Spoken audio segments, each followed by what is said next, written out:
जाएं, इसे हम कहते हैं इन्फिनिट रीग्रेस ऑफ कॉजेज, जो कि लॉजिकल फैलेसी है। कॉन्सेप्चुअली इंफिनिटी पॉसिबल है। मिसाल के तौर पे न्यूमेरिकल्स 1 2 3 गिनते चले जाएं, इन्फिनिट नंबर्स हैं। मैं कॉन्सेप्चुअली बात नहीं कर रहा, प्रैक्टिकली रियलिटी में साबित करके दिखाएं कि infinite regress of causes possible है या नहीं। अगर पॉसिबल है तो हम मान लेंगे, मिसाल दे दें, और पॉसिबल नहीं है तो एक ही ऑप्शन बचता है जिसे हम कहते हैं नेसेसरी बीइंग। ऐसी नेसेसरी बीइंग जो इंडिपेंडेंट है, क्योंकि अगर वो डिपेंडेंट हुई तो वो नेसेसरी नहीं रहेगी। ऐसी इंडिपेंडेंट बीइंग जो इटर्नल है, अगर वो इटर्नल नहीं होगी, उसकी बिगिनिंग होगी तो वो खुद कॉन्टिंजेंट है। ऐसी बीइंग जो पावरफुल है, क्योंकि कॉन्टिंजेंट को एक्चुअलाइज करने के लिए पावर चाहिए। ऐसी बीइंग जो इंटेलिजेंट है और नॉलेजेबल है, क्योंकि ये यूनिवर्स स्पेसिफिक फॉर्म और स्पेसिफिक लॉज ऑफ नेचर के तहत प्रिसाइजली चल रहा है। Thank you. थैंक यू मुफ्ती साहब। मैं इन दलीलों के बाद जावेद अख्तर साहब से गुजारिश करूंगा, आप बैठ के बोलना चाहेंगे या वहां? जी।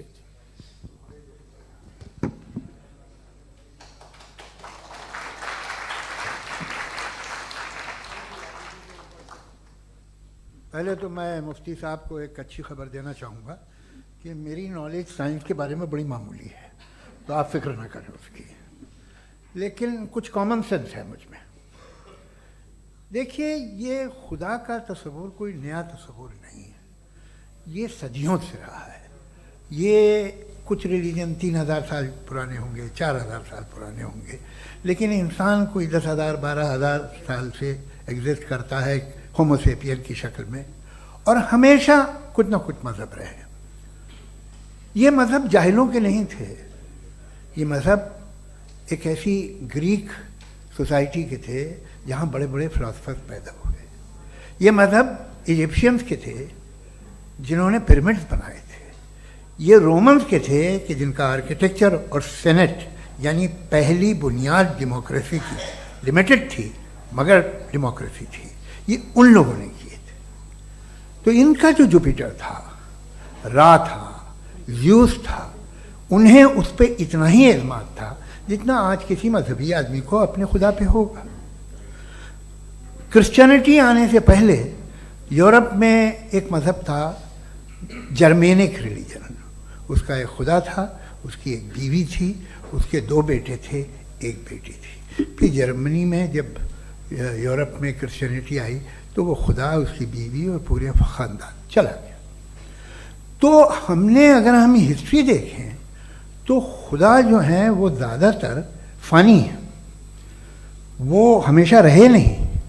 और वो जो लोग इन्हें मानते थे, उनको आप कहें वो तो जाहिल थे, उन्हें तो कुछ पता ही नहीं था, ऐसा नहीं है। वो अपने वक्त में बड़े काबिल लोग थे और अपने वक्त में उन्होंने बड़े बड़े काम किए हैं, फिलोसफर्स थे, साइंटिस्ट थे, लेकिन उनका मज़हब कहाँ गया, उनके खुदा कहाँ गए? आज जो खुदा हैं दुनिया में, लोग उन्हें मानते हैं। आपको क्या मालूम कि कितने बरसों के बाद क्या होने वाला है? हम यूरोप में देखते हैं तो चर्च खाली हैं। तो वक्त के साथ चीज़ें बदलती हैं। जहाँ तक इसका ताल्लुक़ है मज़हबों का, हर मज़हब आपसे एक चीज़ मांगता है, फेथ। ये फेथ क्या चीज़ होती है? What is the difference between faith and belief? ये तो बहुत ही अहमकाना बात होगी कि कोई आदमी कहे साहब अगर खुदा है तो मुझे दिखाइए। ये तो जाहिलाना बात हुई। मैंने तो नॉर्थ पोल नहीं देखा है, मगर मैं मानता हूँ कि नॉर्थ पोल है। मैं क्यों मानता हूँ? इसलिए कि अगर ये दुनिया राउंड है तो उसका कोई टॉप होगा। कुछ लोग हैं जो वहाँ गए भी हैं, कॉमन सेंस कहता है कि ऐसा होगा, सबूत है, गवाह है, रीज़न है। तो ये मेरा फेथ नहीं है। तो फेथ में और बिलीफ में डिफरेंस क्या है? जो मज़हब मांगता है आपसे, हर मज़हब फेथ मांगता है। फेथ का मतलब ये है कि ना कोई गवाह हो, ना कोई सबूत हो, ना कोई रैशनल हो, ना कोई लॉजिक हो, ना कोई प्रूफ हो, मगर तुम एक बात को मानो। ये है फेथ। वरना बिलीफ होता। अगर इसमें कुछ भी सबूत होते, गवाह होते, तो फिर इसे आप बिलीफ कहते हैं। जैसे मेरा बिलीफ है कि नॉर्थ पोल है, मेरा फेथ थोड़ी है। फेथ इन तमाम शर्तों को रद्द करता है। तो फिर स्टुपिडिटी क्या है? अगर मैं एक बात ऐसी मानूं जिसकी ना कोई लॉजिक है, ना कोई रैशनल है, न कोई प्रूफ है, न कोई गवाह है, न कोई सबूत है, और मैं उसे मानूं, तो ये स्टुपिडिटी हुई। इसे ही भाई कल को मैं यकीन कर लूं कि एलॉन मस्क जो है मेरा भाई है, तो मुझे इंतहाई खुशी होगी, सुकून भी बहुत मिलेगा मुझे। लेकिन और कहे भाई क्यों मानते हो, क्या सबूत है भाई, वो तो अमेरिकन है और तुम तो इंडियन हो, वो तो नस्ल अलग है, तुम्हें कभी मिले भी नहीं। साहब देखिए मेरा फेथ है, इस पर बात ना किया। फेथ का मतलब ही यह है कि आप प्रूव नहीं कर सकते। अगर आप प्रूव कर सकते हो तो फेथ की जरूरत ही नहीं, फिर तो आप बात करेंगे, आप कितनी बहस कर लीजिए। अल्टीमेटली दुनिया का हर मजहब फेथ पे टिका है, और फेथ का मतलब है एक ऐसा यकीन जिसका कोई सबूत, कोई गवाह, कोई रैशनल नहीं। अब आप ये कहें, क्या आप ये क्यों कह रहे हैं कि साहब ये कायनात किसने बनाई? कमाल ये है कि आपने बताया कि एक आइलैंड पे गए और एक बॉल देखी। आपने ये नहीं कहा कि आइलैंड किसने बनाया, आपको सिर्फ बॉल पे हैरत हुई। हमने आइलैंड पे हमने हैरत नहीं की, होते हैं आइलैंड। इसी तरह ये आइलैंड है, सितारे, ये गैलेक्सीज, ये सब आइलैंड हैं खला में। हम उन्हें टेकन फॉर ग्रांटेड लेते हैं, हम पूछते नहीं किसने बनाए। आपने जजीरे के बारे में भी नहीं पूछा है। मेरी पैदाइश कैसे हुई? क्या मैं प्लान पैदा हुआ था? I was plan to be born, या एक लकी स्पर्म था जो किसी एग से चिपक गया? मेरी पैदाइश रैंडम। और इंसाफ जिसे आप कहते हैं, इंसाफ का तो नेचर से कोई वास्ता ही नहीं। जो आप कहते हैं कि एक दिन इंसाफ मिलेगा, इंसाफ is a human concept, nature में कोई इंसाफ नहीं। अगर शेर हिरन को खा जाता है तो उसे कोई सजा नहीं मिलती। अगर एक आंधी आती है और हरे भरे पेड़ों को उखाड़ के फेंक देती है तो आंधियों की जेल नहीं होती है। नेचर में इंसाफ नहीं, इसलिए मुझे नेचर को इंसाफ की जरूरत भी नहीं। नेचर तमाम एक है। अब हम कहें कि साहब ये देखिए जो मैंने खाना खाया था, ये मेरी आंख तो नहीं यूं कर दिया उसे, तो इसे सजा मिलनी नहीं, वो सिस्टम है, ऐसे ही चल रहा है। नेचर बगैर इंसाफ के है। इंसाफ इज अ ह्यूमन कॉन्सेप्ट। तो जो आपसे कहता है कि मैं तुम्हें इंसाफ दूंगा, वो इंसानी जहन की पैदावार है। ये नेचुरल है ही नहीं, ये आसमानी है ही नहीं। नेचर का तसव्वुर, इंसाफ का तसव्वुर। भाई आप साथ मिलते हैं, अब आप लेफ्ट हैंड ड्राइव करते हैं, ये क्या है? तमाम सच, तमाम नेकी, तमाम शराफत लेफ्ट हैंड ड्राइव है। वरना क्या होगा, या तो आप क्रॉस कर देंगे, आपका एक्सीडेंट हो जाएगा, या आप किसी को मार देंगे, या ट्रैफिक जैम हो जाएगा। झूठ, बेईमानी, रिश्वतखोरी, ये तमाम जो है driving on the wrong side है। इसके ऊपर कुछ नहीं। ये तो हमने बनाया, जैसे हमने लेफ्ट हैंड ड्राइव बनाई है। ये कॉन्सेप्ट ऑफ इंसाफ जो है ये हमारा है, इसका नेचर से कोई वास्ता नहीं। शेर खा जाता है हिरन को, उसे जेल होती है क्या? कुछ भी नहीं, है ही नहीं। तो ये जो दुनिया के रिलीजन प्रॉमिस करते हैं आपसे इंसाफ, इसी से मालूम होता है कि ये मैन मेड है। ये तसव्वुर कहीं और का है ही नहीं। जो नेचर है, कुछ लोग कहते हैं नेचर ही खुदा है, तो नेचर में तो इंसाफ नहीं कहीं। और आप वादा कर रहे हैं कि तुम्हें मरने के बाद इंसाफ मिलेगा।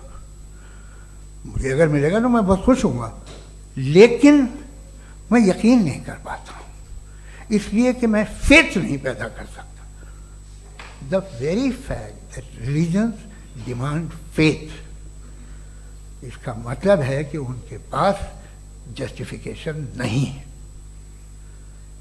अच्छा साहब, फिर रिलीजन अगर मॉडरेशन में है, कोई सा भी नहीं, वो आप में कुछ खूबियाँ भी पैदा करता होगा, देखिए उससे ये फ़ायदा है, वो फ़ायदा है।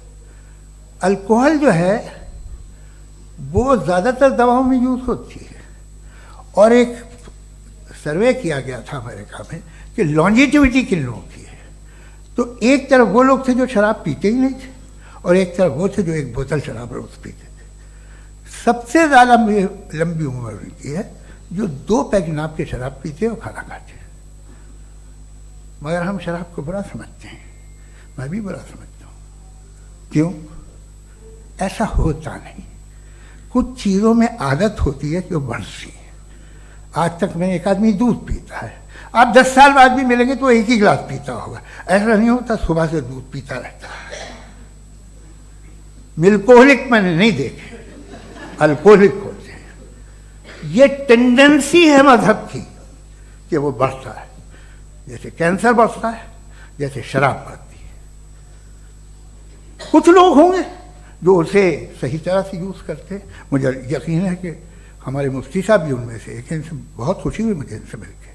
लेकिन कितने लोग हैं कि आज आप देखते हैं दुनिया में जो तबाहियाँ हैं, इनमें कितना हाथ है उन लोगों का जो बिलीवर कहते था मजहब ये नहीं कहता, ना कहता होगा, मगर जब ये मजहब पीते हैं तो ऐसे बिहेव करते हैं।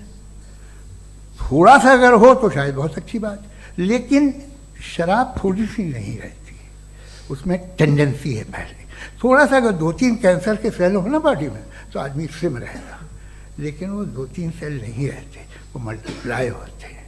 जावेद साहब टाइम पूरा हो गया। टाइम हो गया तो बस बात खत्म हो गई। अच्छा, मुझे कुछ और कहने को था भी नहीं। जी, मैं पहले जवाबी दौर के लिए इनवाइट कर रहा हूं मुफ्ती साहब को। Your rebuttal round 1, you have 7 minutes.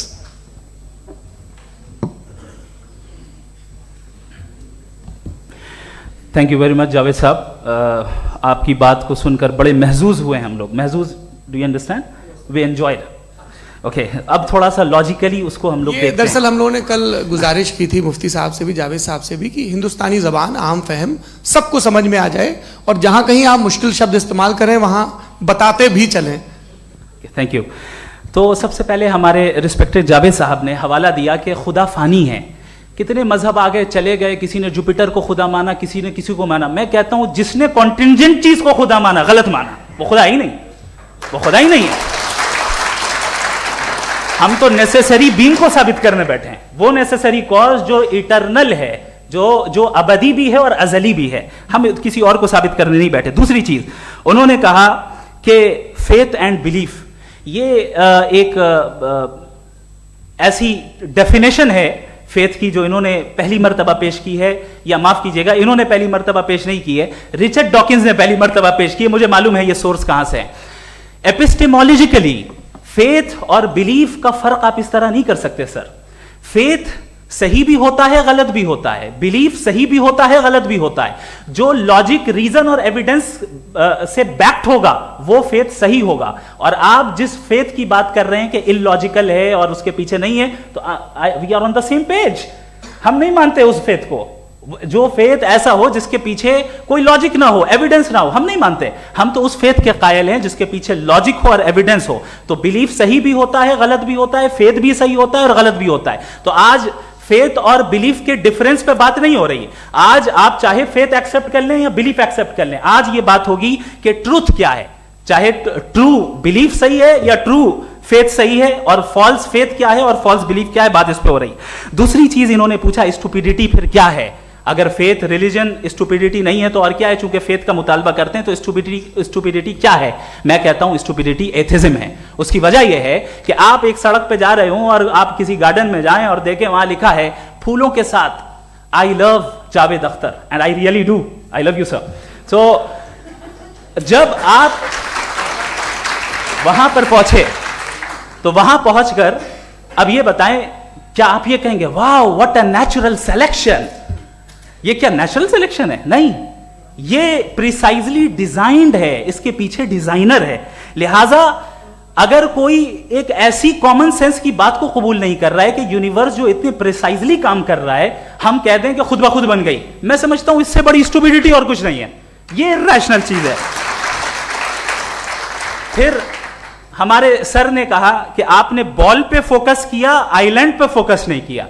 अरे आइलैंड को किसने बनाया यही समझाने के लिए तो बॉल की मिसाल दे रहा हूं।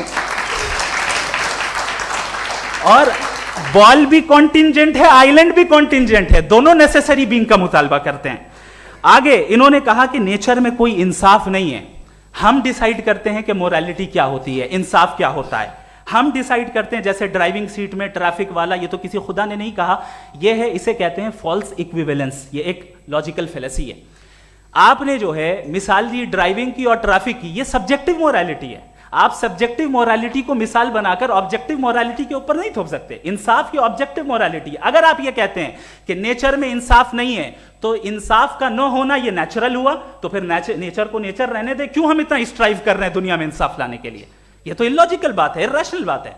इसलिए बहुत सी चीजें ऐसी हैं जो ऑब्जेक्टिवली जो है इविल या गुड हैं, और बहुत सी चीजें ऐसी हैं जो सब्जेक्टिवली हैं। सब्जेक्टिवली जो मोरल होता है या इमोरल होता है, उसको हम सोशल कंसेंसस से या पर्सनल प्रेफरेंस से डिसाइड करते हैं। लेकिन जो ऑब्जेक्टिव मोरालिटी है, जिसमें इंसाफ आया, जो इन्होंने बार बार रिपीट किया, ये ऑब्जेक्टिव है, सब्जेक्टिव नहीं है। अगर आप कहते हैं ये सब्जेक्टिव है, तो मेरा सवाल आपसे ये है, क्या सोशल कंसेंसस के जरिए अगर जुल्म को सही करार दे दिया जाएगा तो आप जुल्म को जस्टिफाई करेंगे? दूसरी चीज, इन्होंने ये कहा कि 2 पैक शराब पी लें तो वो उतने पे नहीं रहता, बढ़ जाता है। यही मामला मजहब के साथ है। 2 पैक आप पी लें, बढ़ेगा। तो ये एक ऐसी मिसाल है, इसको कहीं भी फिट कर लें कि आप एथिज्म पे जब फिट करें, जब आप 2 पैक एथिज्म का लेंगे ना, तो वो बढ़ बढ़ के नॉर्थ कोरिया बनेगा। Thank you.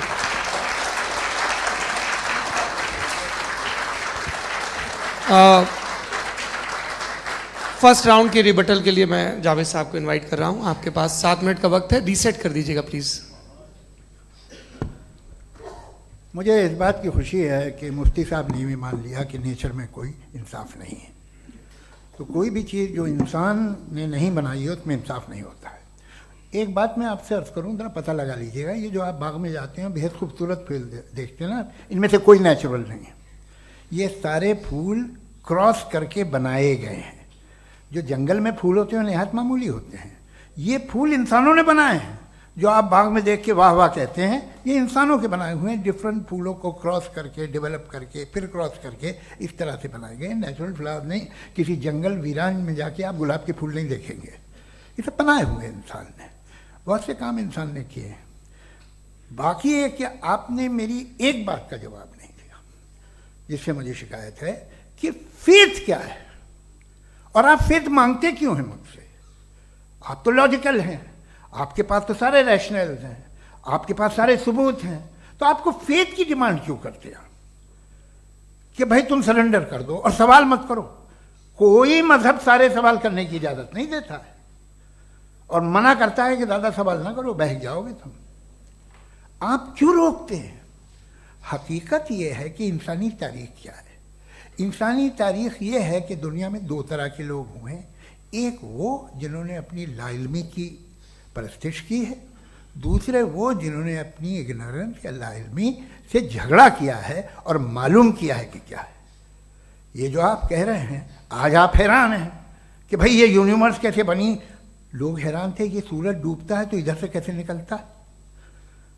और आप एक कदम जाके हमेशा का मानने को तैयार है, एक कदम पीछे ही मान जाइए। भाई आप इसके बाद जाते हो, कहते सवाल ना करना कि ये कहाँ से आया, ये पावर तो हमेशा से हमेशा रहेगी। तो आप यूनिवर्स के बारे में मानने में क्या तकलीफ है? एक कदम पहले रुक जाइए। ये हमेशा से थी या नहीं थी, हमें मालूम नहीं है। और ये कहना कि हमें मालूम नहीं है, कमाल ये है कि दुनिया के सारे मजहब सब जानते हैं ये दुनिया कैसे बनी थी, कैसे मिटेगी, मरने के बाद क्या होगा, इनको सब इल्म है। इनको किसी को डायनासोर होते थे पहले ये नहीं पता था, किसी को नहीं पता। किसी भी दुनिया की मजहबी किताब में डायनासोर का जिक्र नहीं है। लेकिन बाकी सब बातें, how to make universe in 4 easy lessons and बाकी सब पता है। जिसको सब पता है वो गड़बड़ है। हम में ये इंकिसार, ये ह्यूमिलिटी होनी चाहिए कि हम ये कहें कि हमें ये बहुत सारी बातें नहीं मालूम, लेकिन हम उनकी परस्तिश ना करना, अपनी लाइल्मी को की परस्तिश ना करें, हम उसे पता लगाने की कोशिश करें। जिस दुनिया में आप बैठे हैं सर, ये हॉल जो है, ये इलेक्ट्रिसिटी जो है, ये माइक जो है, जिस हवाई जहाज से आप आए थे, वो जिस कार से आप यहाँ आए हैं, ये सब उन लोगों की बनाई हुई है जिन्होंने सवाल किए थे। ये दुनिया जिसमें आप आज आराम से हैं, ये उन लोगों की बनाई है कि जिन्होंने सवाल किए थे। और हर स्टेज पे इन सवालों को मकरूह कहा गया था, गलत कहा गया था। आप जरा तारीख पढ़िए, एक बड़ी दिलचस्प किताब है बर्ट्रैंड रसेल की, जिसमें उसने रिलीजन एंड साइंस कि कब से रिलीजन जो है साइंस के अगेंस्ट है, और हद तो यह है कि भाप के इंजन के खिलाफ थे, स्टीम इंजन के भी खिलाफ थे, और फतवे हुए उन पे, वेटिकन ने दिए।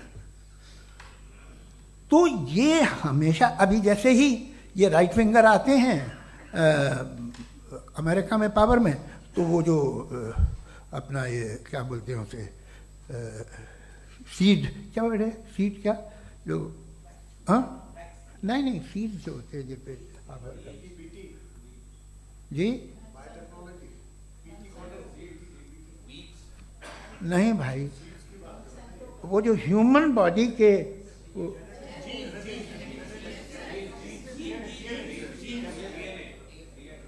उस पर रिसर्च बंद हो जाती है, रिपब्लिकन नहीं करने देते। अरे भाई इतना डर क्या है तुम्हें? एक ज़माने में बहुत नाराज थे ये सारे मजहबी लोग कि ये इंसान तो इंसान बनाने की कोशिश कर रहा है। आपको क्या तकलीफ भाई, बना ले तो बना लेने दो, ये खौफ क्या है? और ये सब आज जो आप कह कर रहे हैं नामुमकिन है, ये कैसे हुआ? मुझे एक किस्सा याद आता है। जब मैं 6ठी क्लास में था तो मैं मैथमेटिक्स में बहुत वीक था, तो एक टीचर रख दिया गया, उसने 1 2 3 4 5 6 7 को सिखा दिया मुझे। वो दिन मैं भूल नहीं सकता हूँ मुफ्ती साहब, जिस दिन उसने ये बताया कि 1/2 क्या होता है और 3/4 क्या होता है, मुझे ऐसा लगा कि मेरा सर बीच से फट जाएगा। ये आदमी कह रहा है कि जो दीवार के अंदर जाओ वॉक करते हुए। आज हंसता हूँ मैं इस बात पे। तो आज जो बातें आपके जहन से बिल्कुल परे हैं और आप हैरान होते उन्हें देख के, एक वक्त आएगा कि मामूली लगेंगे। और हुआ है, आपकी इंसानी तारीख ही है। इतनी जल्दी सारे फैसले आप मत कर लीजिए, थोड़ा ये ह्यूमिलिटी रखिए कि भाई ये हमें नहीं मालूम। ये कहने में क्या है, ये यूनिवर्स कहाँ तक फैली, ये कब से है और कब तक रहेगी, हमें नहीं मालूम। आपने फैसला कर लिया कब बनी, ये आपके हिसाब से कोई 14 बिलियन ईयर बनी जो समझा जाता है। उससे पहले हजारों करोड़ों अरबों साल तक खुदा बैठा क्या कर रहा था? खामोश बैठा था, ऐसी जमाइयाँ ले रहा था। फिर उसे आइडिया है, यार एक काम करते, वक्त अच्छा गुजर जाएगा, यूनिवर्स बनाते। सोचिए, वो तो हमेशा से है ना, मगर यूनिवर्स हमेशा से नहीं है, ये तो बनाई गई है। और उससे पहले क्या था, इनका क्या काम था? कैसी बात है, ये बड़ा आसान है। जो बात हमें आज धीरे धीरे पता चली है, बरसों 2000 और 2500 साल पहले आपको किसी ने बता दिया कि क्या था, आप मान गए, और तब से वही मान रहे हैं जो 2500 साल पहले कहा गया था। सब कुछ बदल गया है, सॉल्व हो रही हैं चीज़ें। अभी साइंस बिल्कुल दावा नहीं करती, या कोई फिलोसफर ये दावा नहीं करता कि हमें सब मालूम, बल्कि वो कहता है कि हमें जितना मालूम होता है उससे ये मालूम होता है कि हमें कितना कम मालूम। तो हम अपनी जहालत से लड़े, उसकी परस्तिश न करें। जी, time. Thank you so much. मैं तर्कों की श्रृंखला में राउंड 2 के लिए मुफ्ती साहब को आमंत्रित कर रहा हूँ। आपके पास एक बार फिर से 7 मिनट का वक्त है। शुक्रिया। जनाब जावेद अख्तर साहब कई मर्तबा दोहरा रहे हैं कि फेथ का मतलब बताइए, फेथ का मतलब बताइए। मैंने बता दिया, फेथ सही भी होता है, गलत भी होता है। और आज हम फेथ पे बात नहीं कर रहे, हम ट्रुथ और डज गॉड एग्जिस्ट पे बात कर रहे हैं। क्या डज गॉड एग्जिस्ट, ये ट्रुथ यानी गॉड है या नहीं है, इसमें से दोनों ट्रुथ क्या है। अब आप उसे फेथ कह लें, बिलीफ कह लें, नॉट माई बिजनेस। उसके बाद आपने कहा कि भाई सवाल करने से मजहब रोकता है। मैं कहता हूं जो रोकता है वो रोकता होगा, मैं नहीं रोकता, बल्कि सवाल करें, सवाल करना चाहिए। सवाल कर करके तो हम आगे बढ़ते हैं, तरक्की करते हैं, और इसीलिए मैं आज यहां पे आया हूं। लेकिन सवाल सिर्फ खुदा से नहीं होगा, आपसे भी होगा। सवाल एथिज्म से भी होगा, सवाल सिर्फ मजहब से नहीं होगा, सबसे होगा। और आज मैं सवाल करूंगा और उम्मीद है कि आप जवाब देंगे। अभी तक आपने वैसे कॉन्टिंजेंसी आर्गुमेंट का कोई जवाब नहीं दिया है। चलें, आपने कहा यूनिवर्स के बारे में इटर्नल क्यों नहीं बोल देते। ये चूंकि लॉजिकली पॉसिबल ही नहीं है कि यूनिवर्स इटर्नल हो। यूनिवर्स एक कॉन्टिंजेंट चीज है जो टाइम एंड स्पेस के पाबंद है, टाइम एंड स्पेस से बाउंड है। जो टाइम एंड स्पेस से बाउंड होगा वो कॉन्टिंजेंट होगा, जो कॉन्टिंजेंट होगा वो उसकी बिगिनिंग हुई होगी, जिसकी बिगिनिंग हुई होगी वो इटर्नल नहीं हो सकता। ये तो कॉमन सी बात है। आपने कहा कि किसी मजहबी किताब में डायनासोर का जिक्र नहीं है। अफसोस कि आज तक किसी मैथमेटिक्स के किताब में मुझे डायनासोर का जिक्र नहीं मिला।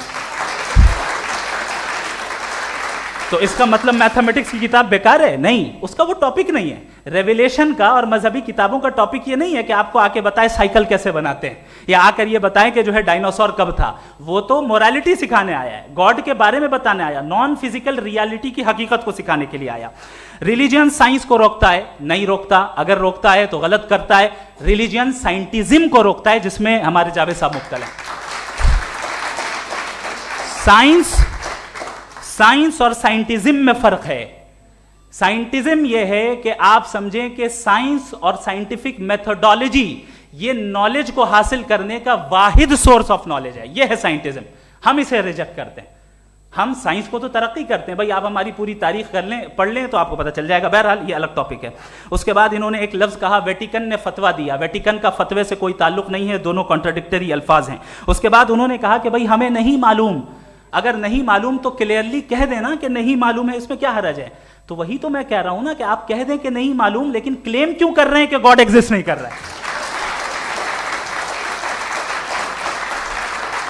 आप कह दें नहीं मालूम है, हो सकता है हो सकता ना हो, लेकिन आप क्लेम कर रहे हैं। The moment you say God does not exist, this is a claim, and now the burden of proof is upon you too, जैसे हमारे ऊपर है। और क्यों है मैं बताता हूं, क्यों है ये भी मैं बताता हूं। फिलोसॉफिकली जो क्लेम होता है ना, सिर्फ ये नहीं होता कि इंसान कहे पॉजिटिव क्लेम करे और नेगेटिव क्लेम करे तो बर्डन ऑफ प्रूफ नहीं है। आप मिसाल के तौर पे मैं कहूं कि फुला उस कमरे में कोई नहीं है, मैंने एक नॉलेज का क्लेम किया है। उस कमरे में कोई नहीं है, मैंने एक नॉलेज का क्लेम किया। या तो मैं कहूं मुझे नहीं पता, हो भी सकता है नहीं भी हो सकता है, this is not a claim. लेकिन जब मैं कह रहा हूं कि वहां कोई नहीं है, या मैं कह रहा हूं वहां कोई है, दोनों क्लेम है और दोनों के ऊपर बर्डन ऑफ प्रूफ है। हमारे ऊपर भी बर्डन ऑफ प्रूफ है। मैंने कंटिंजेंसी आर्ग्यूमेंट दिया, इसे तोड़कर दिखाइए। आखिरी चीज, इन्होंने कहा कि खुदा दुनिया बनाने से पहले 150 साल पहले या करोड़ों साल पहले क्या कर रहा था। अरे हजरत, चलें बहरहाल मैं जवाब दे देता हूं। आप हमारे रिस्पेक्टेड पर्सनैलिटी हैं, अगर आप नहीं होते तो मैं इसे एंटरटेन ही नहीं करता।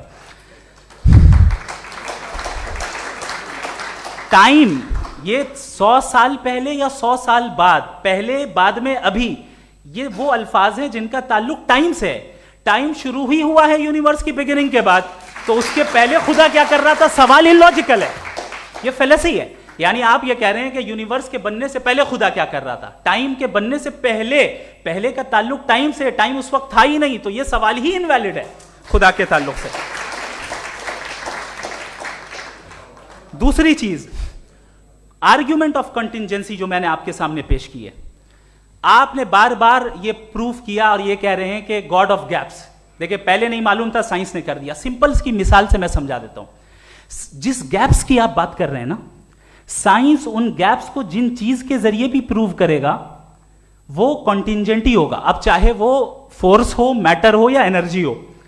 लिहाजा सवाल हमारा उस वक्त भी वैलिड होगा जब तक कि आप नेसेसरी बीइंग पे ना आ जाएं, और इन्फिनिट रिग्रेस पॉसिबल नहीं है of causes in practical world, तो जाहिर है कहीं रुकना पड़ेगा। जहां रुकेंगे वही खुदा है। दूसरी चीज, आपने ये कहा, क्या कह रहा था मैं, किस पॉइंट को? What? Oh no, after that. Just now. हाँ, जहां रुकेंगे वही खुदा है। बहरहाल तो टाइम का जिक्र हो गया, गॉड ऑफ गैप, सॉरी, या इसकी एक मिसाल आप ले लें। एक कार है, एक साहब ने देखा कि भाई कार जो है उसके व्हील्स कितने अच्छे लगे हुए हैं सही जगह पे, स्टीयरिंग जो है कितने अच्छे जगह पे लगी हुई है, और सीट्स कितने वेल डिजाइंड है, कितनी प्रिसाइजली ये कार काम कर रही है। तो जरूर कोई ना कोई इसे क्रिएट किया है, किसी ने क्रिएट किया है। अब जावेद साहब आए और कहे अरे जनाब बोनेट खोलिए, इसमें इंजन है, इंजन इस कार को चला रहा है, hence prove no one has created the car. This is illogical, this is irrational. आपने इंजन के जरिए उस गैप को तो साबित किया, लेकिन क्या उससे कार की जो क्रिएशन है और उसका जो क्रिएटर है ये इम्पॉसिबल हो जाए? ऐसा पॉसिबल है? उसका सवाल खत्म हो जाए, ऐसा पॉसिबल है? नहीं। आपने गैप्स को फिल करके, कॉन्टिंजेंट चीजों से गैप्स को फिल करके हमारे ऑब्जर्वेशन को और ब्रॉड कर दिया। अब हमें और पता चल गया कि ये जो कार है इसका सिस्टम कितना ज्यादा कॉम्प्लेक्स है। पहले कम समझते थे, अब कॉम्प्लेक्सिटी और ज्यादा वाजे हो गई। अब हमें समझ में आ रहा है कि हमारी सर्टेनिटी और बढ़ गई कि जरूर इस कार को किसी ना किसी ने बनाया। यही मामला यूनिवर्स का है। साइंस हमेशा फिजिकल वर्ल्ड की चीजों को ही फिल करती जाएगी और फिजिकल चीजों से ही करती जाएगी, चूंकि एम्पेरिकल एविडेंस का ताल्लुक फिजिकल वर्ल्ड से है। आप साइंस के जरिए मेटाफिजिकल रियलिटी को कभी साबित नहीं कर सकते। ये रॉन्ग टूल का इस्तेमाल करना है। ये वही काम है कि आप मेटल डिटेक्टर से प्लास्टिक डिटेक्टर करने चलें, जो कि जाहिर है सही नहीं है। Thank you.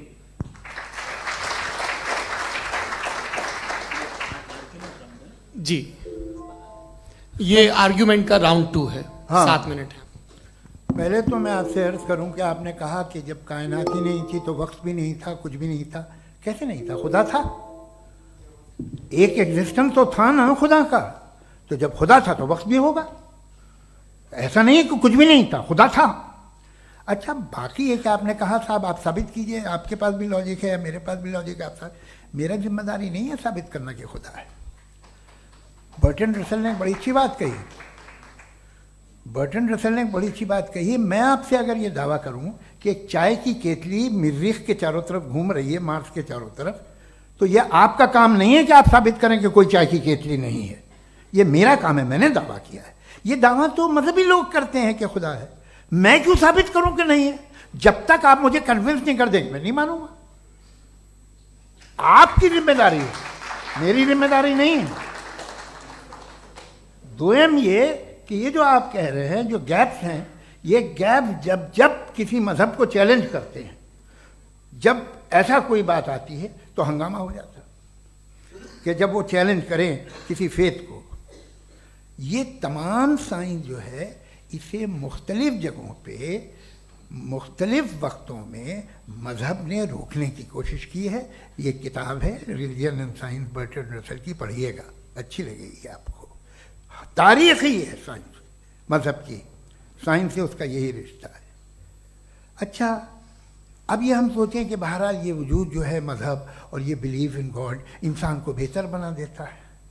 तो एक काम कीजिए, हिंदुस्तान वर्ल्ड का नक्शा लीजिए और मार्क कीजिए कि रिलीजन कहाँ कहाँ ज़्यादा है, कहाँ कहाँ, चाहे वो लैटिन अमेरिका हो या मिडल ईस्ट हो या फार ईस्ट हो या हिंदुस्तान के वो इलाके जहाँ मजहबियत ज़्यादा है। रख दीजिए नक्शा अलग। अब दूसरा नक्शा कि कहाँ कहाँ नाइंसाफ़ी, रिप्रेशन, औरतों के हुकूक की पामाली, जुल्म, डिक्टेटरशिप कहाँ है। नक्शा एक ही होगा। तो आप मुझे बताएं कि जो इसका तरकीब इस्तेमाल क्या है। खुदा का तरकीब इस्तेमाल तो बताइए। आप छोटी सी दवा सड़क पे बेचते हैं, उसकी भी तरकीब इस्तेमाल बताते हैं। इसके इस्तेमाल से तो फ़ायदा ही नहीं हुआ किसी को। जो सारे के सारे ख़राब मुल्क हैं, ख़राब समाज है, वो सारे जुल्म खुदा के नाम पे करते हैं। वो गलत करते हैं, सही करते हैं, मुझे क्या लेना देना उससे। इस्तेमाल से मालूम होता ना। एक विस्की की बोतल कभी शायद देखी हो आपने, लाल रंग की होती है, उस पर रोशनी और छपड़ा इंतहाई खूबसूरत लगती है। क्या बिगाड़ रही है किसी का? उसका इस्तेमाल गलत है, इसलिए आप उसे नापसंद करते हैं। इसका इस्तेमाल गलत है, इस तसव्वुर का इस्तेमाल ही गलत है और हमेशा से गलत हुआ है। आप देख लीजिए, इंसानी तारीख देख लीजिए, आज देख लीजिए, हिंदुस्तान देखिए, दुनिया देख लीजिए, क्या हो रहा है। इसे कैसे इस्तेमाल कर रहे हैं फेथ वाले लोग? क्या फेयर हैं, जस्ट हैं, जो अपने खुदाओं पे यकीन रखते हैं? वो किस तरह के लोग हैं? वो लोगों को इंसाफ देते हैं, वो बेहतर इंसान बने। तो इस दवा का फ़ायदा क्या है? चलो बहुत फ़ायदा हो रहा तो मैं इस्तेमाल कर लूँगा। मुझे तो इस दवा का कोई फ़ायदा दिखता ही नहीं। मुझे तो ऐसा लगता, मैं एक और बात बताऊं, अगर कोई आदमी मजहबी है और अच्छा आदमी है तो मैं उसकी बहुत इज्जत करता हूँ, इसलिए कि मेरा ख्याल है मजहबी आदमी का अच्छा होना मुझसे अच्छा होने से ज़्यादा मुश्किल है। भाई हर चीज़ की एक लिमिट है। आप इतना भाग सकते हैं, इतना नहीं भाग सकते, इतना वजन उठा सकते, इतना नहीं उठा सकते, इतना दूर देख सकते हैं, इतना दूर नहीं देख सकते। उसी तरह कॉमन सेंस कहता है कि आप में नेकी का भी एक कोटा होगा। अब आप अगर सुबह जाते हैं अपनी इबादत गाह और इबादत करते हैं तो बाहर निकलते हैं तो आप तो यही महसूस करते हैं कि आपने एक बहुत अच्छा काम किया, आपकी नेकी का एक बहुत बड़ा कोटा खर्च हो गया जिससे किसी का कोई फ़ायदा नहीं हो। मैं तो नहीं जाता हूँ तो मुझे तो किसी को खाना खिलाना पड़ेगा, किसी बेवा की मदद करनी पड़ेगी, मैं अपना कोटा कैसे कंज्यूम करूँ? आप अपना कोटा, सारे मजहबी लोग इंतहाई यूजलेस कामों में यूज़ करते हैं। उसके बाद भी अगर आप में बच्ची है थोड़ी सी शराफत तो भाई वाह क्या बात है।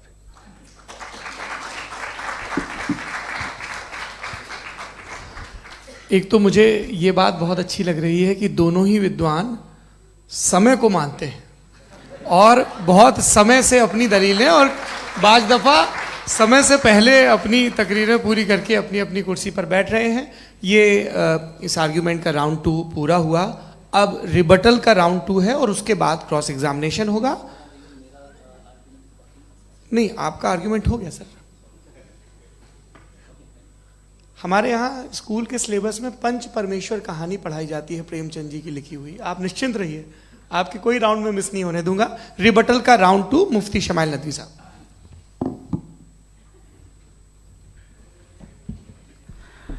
असल में जो हकीकी प्रॉब्लम है, असल प्रॉब्लम है वो ये है कि जावेद साहब के पास कॉन्सेप्ट ऑफ गॉड क्लियर नहीं है।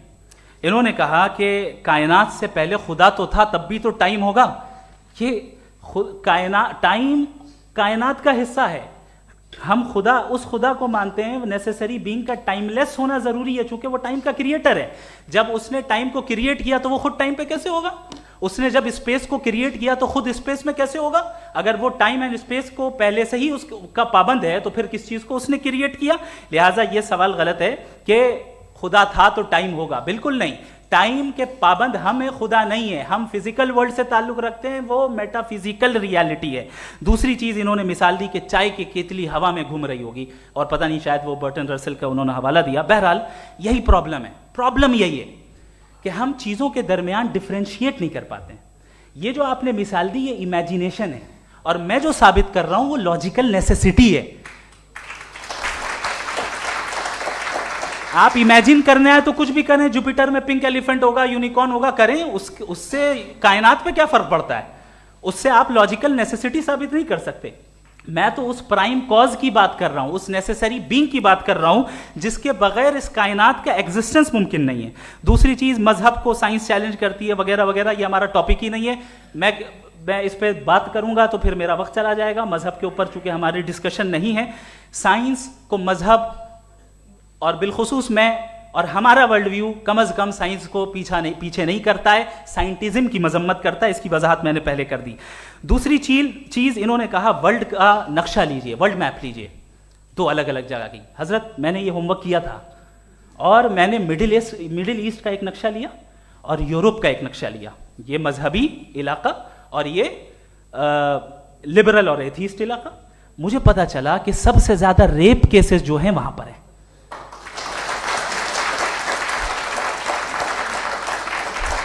मुझे ये पता चला यूएन की रिपोर्ट के मुताबिक, मैं ये अपने घर से नहीं लेके आ रहा, कि जो वर्किंग वुमेन है यूरोपियन कंट्रीज में, उसमें 81% वुमेन सेक्सुअल हैरेसमेंट का वर्क में शुमार हो रही है। ये मिडिल ईस्ट में नहीं हो रहा है, वो मजहबी लोग हैं इसलिए नहीं हो रहा है। दूसरी चीज, आपने ये कहा कि मजहबी आदमी का अच्छा होना हमारे अच्छे होने से बहुत मुश्किल है, बहुत मुश्किल है। तो इसका मतलब यह है कि गॉड के अलावा आपके पास अच्छे और बुरे का कोई स्टैंडर्ड है। मैं चाहूंगा कि कन्वर्सेशनल स्टाइल वाले डिस्कशन और सेगमेंट पे इसी पे बात कर लेते हैं। Thank you very much.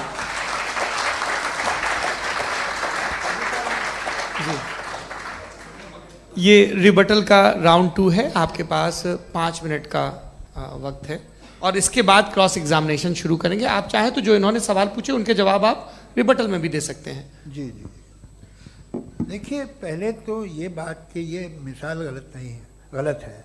इन्होंने पहले ही हमको डिसार्म कर दिया। कह लिया अकल से मामला सॉल्व नहीं हो सकता, लॉजिक से आप पहुंच नहीं सकते। ये एक मेटाफिजिकल चीज़ है। मेटाफिजिकल अजीब सा लफ्ज़ है, ठीक से किसी को माने नहीं मालूम इसके, तो ऐसा लगता है कुछ बड़ी चीज़ है। अरे भाई, क्या होता है मेटाफिजिकल? बताओ, खड़ी हो। ये एक लफ्ज़ है जो कहीं भी इस्तेमाल हो जाता है। जब आप एक बात कर रहे हैं और आप मुझसे बहस कर रहे हैं तो मुझे मेटाफिजिकल मत बताइए, आप लॉजिकली मुझे प्रूव किए, और अगर लॉजिकली आप नहीं बात करते साहब ये मेटाफिजिकल है, तो फिर हम आप बात क्या कर रहे हैं? मेरा आपका किस ज़बान में कॉन्वर्सेशन होगा? और ये कहना कि वक्त पहले नहीं था, तो फिर क्यों कहते हैं ये हमेशा से और हमेशा रहेगा? हमेशा वक्त है, तो आप कैसे कहते हैं वो हमेशा से है और हमेशा रहेगा? हमेशा का मतलब है कोई वक्त, अगर वक्त ही नहीं है तो हमेशा कैसे? बाहर वो रहेगा। अब मैं ये देखता हूँ, आपने कहा ना कि वहाँ रेप ज़्यादा होते हैं, तो हम एक बात देखते हैं कि दुनिया जिस पे वो कादर मुतलक है, जिसकी मर्जी के बगैर पत्ता भी नहीं हिलता, ओमनीपोटेंट है, ये दुनिया चल कैसे रही है? और इस दुनिया का हाल क्या है? 45,000 बच्चे जो 10 साल की उम्र से कम थे वो गाजा में मरे। भूख से काला हांडी में बच्चे मरते हैं और डिप्थेरिया से मरते हैं। डिप्थेरिया अजीब मर्ज है, गले में जाली बनना शुरू होती है, बच्चा नीला हो जाता है, गरीब का बच्चा, इसलिए कि उपास इलाज नहीं। ये कादर मुतलक है, जो चाहे कर दे। इससे आप दुआएं मांगते हैं हमारी ये काम कर दे वो कर दे, तो इसका मतलब डे टू डे लाइफ में वो इंटरफेयर करता है और ये देख रहा है वो। अगर वो वाकई भी है फॉर डिस्कशन सेक, तो मैं जब दुनिया देखता हूँ तो मेरे दिल में उसके लिए कोई इज्जत नहीं पैदा होती। ये क्या कर रहे हो तुम पूरे ऑल पावरफुल हो, ओमनीपोटेंट हो, ओमनी प्रेजेंट हो। तुम तो वहाँ गाजा में रहे होगे ना, तुम हर जगह हो। तुम देख रहे थे कि बच्चे की कैसे धज्जियाँ उड़ रही, तुम देख रहे थे, और तुम चाहते हो मैं तुम्हारी परस्तिश करूँगा, तुम हो भी। अरे यार, इसके अच्छे तो हमारे चीफ प्राइम मिनिस्टर हैं, कुछ तो ख्याल करते हैं। कमाल है, आप किसकी इबादत कर रहे हैं? अगर वो है भी, ये दुनिया नाइंसाफी से, जुल्म से, जबर से, तशद्दुद से भरी हुई है। और आप ये मत कहिएगा कि वो देख रहा है और वो बताएगा एक दिन। अगर वो देख रहा है और इंटरफेयर नहीं करता तो आप दुआ क्यों मांगते?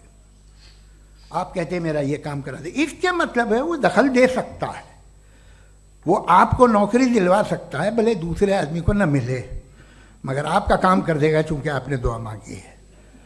तो जब वो आपको नौकरी दिला सकता है, लड़की की शादी कर सकता है, बेटे को ग्रीन कार्ड दिलवा सकता है, तो कम से कम ये जो मर रहे हैं बच्चे, इनको रोक दे, कुछ तो करे। मुझे तो दुनिया में, इस दुनिया का कोई मालिक है, इसका ओमनीपोटेंट कोई रूलर है, और ये दुनिया ऐसी चल रही है।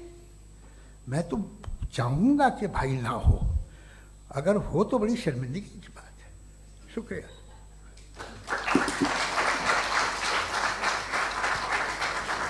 देवियों और सज्जनों, इस बहस के 2 राउंड और 2 रिबटल पूरे हो चुके हैं।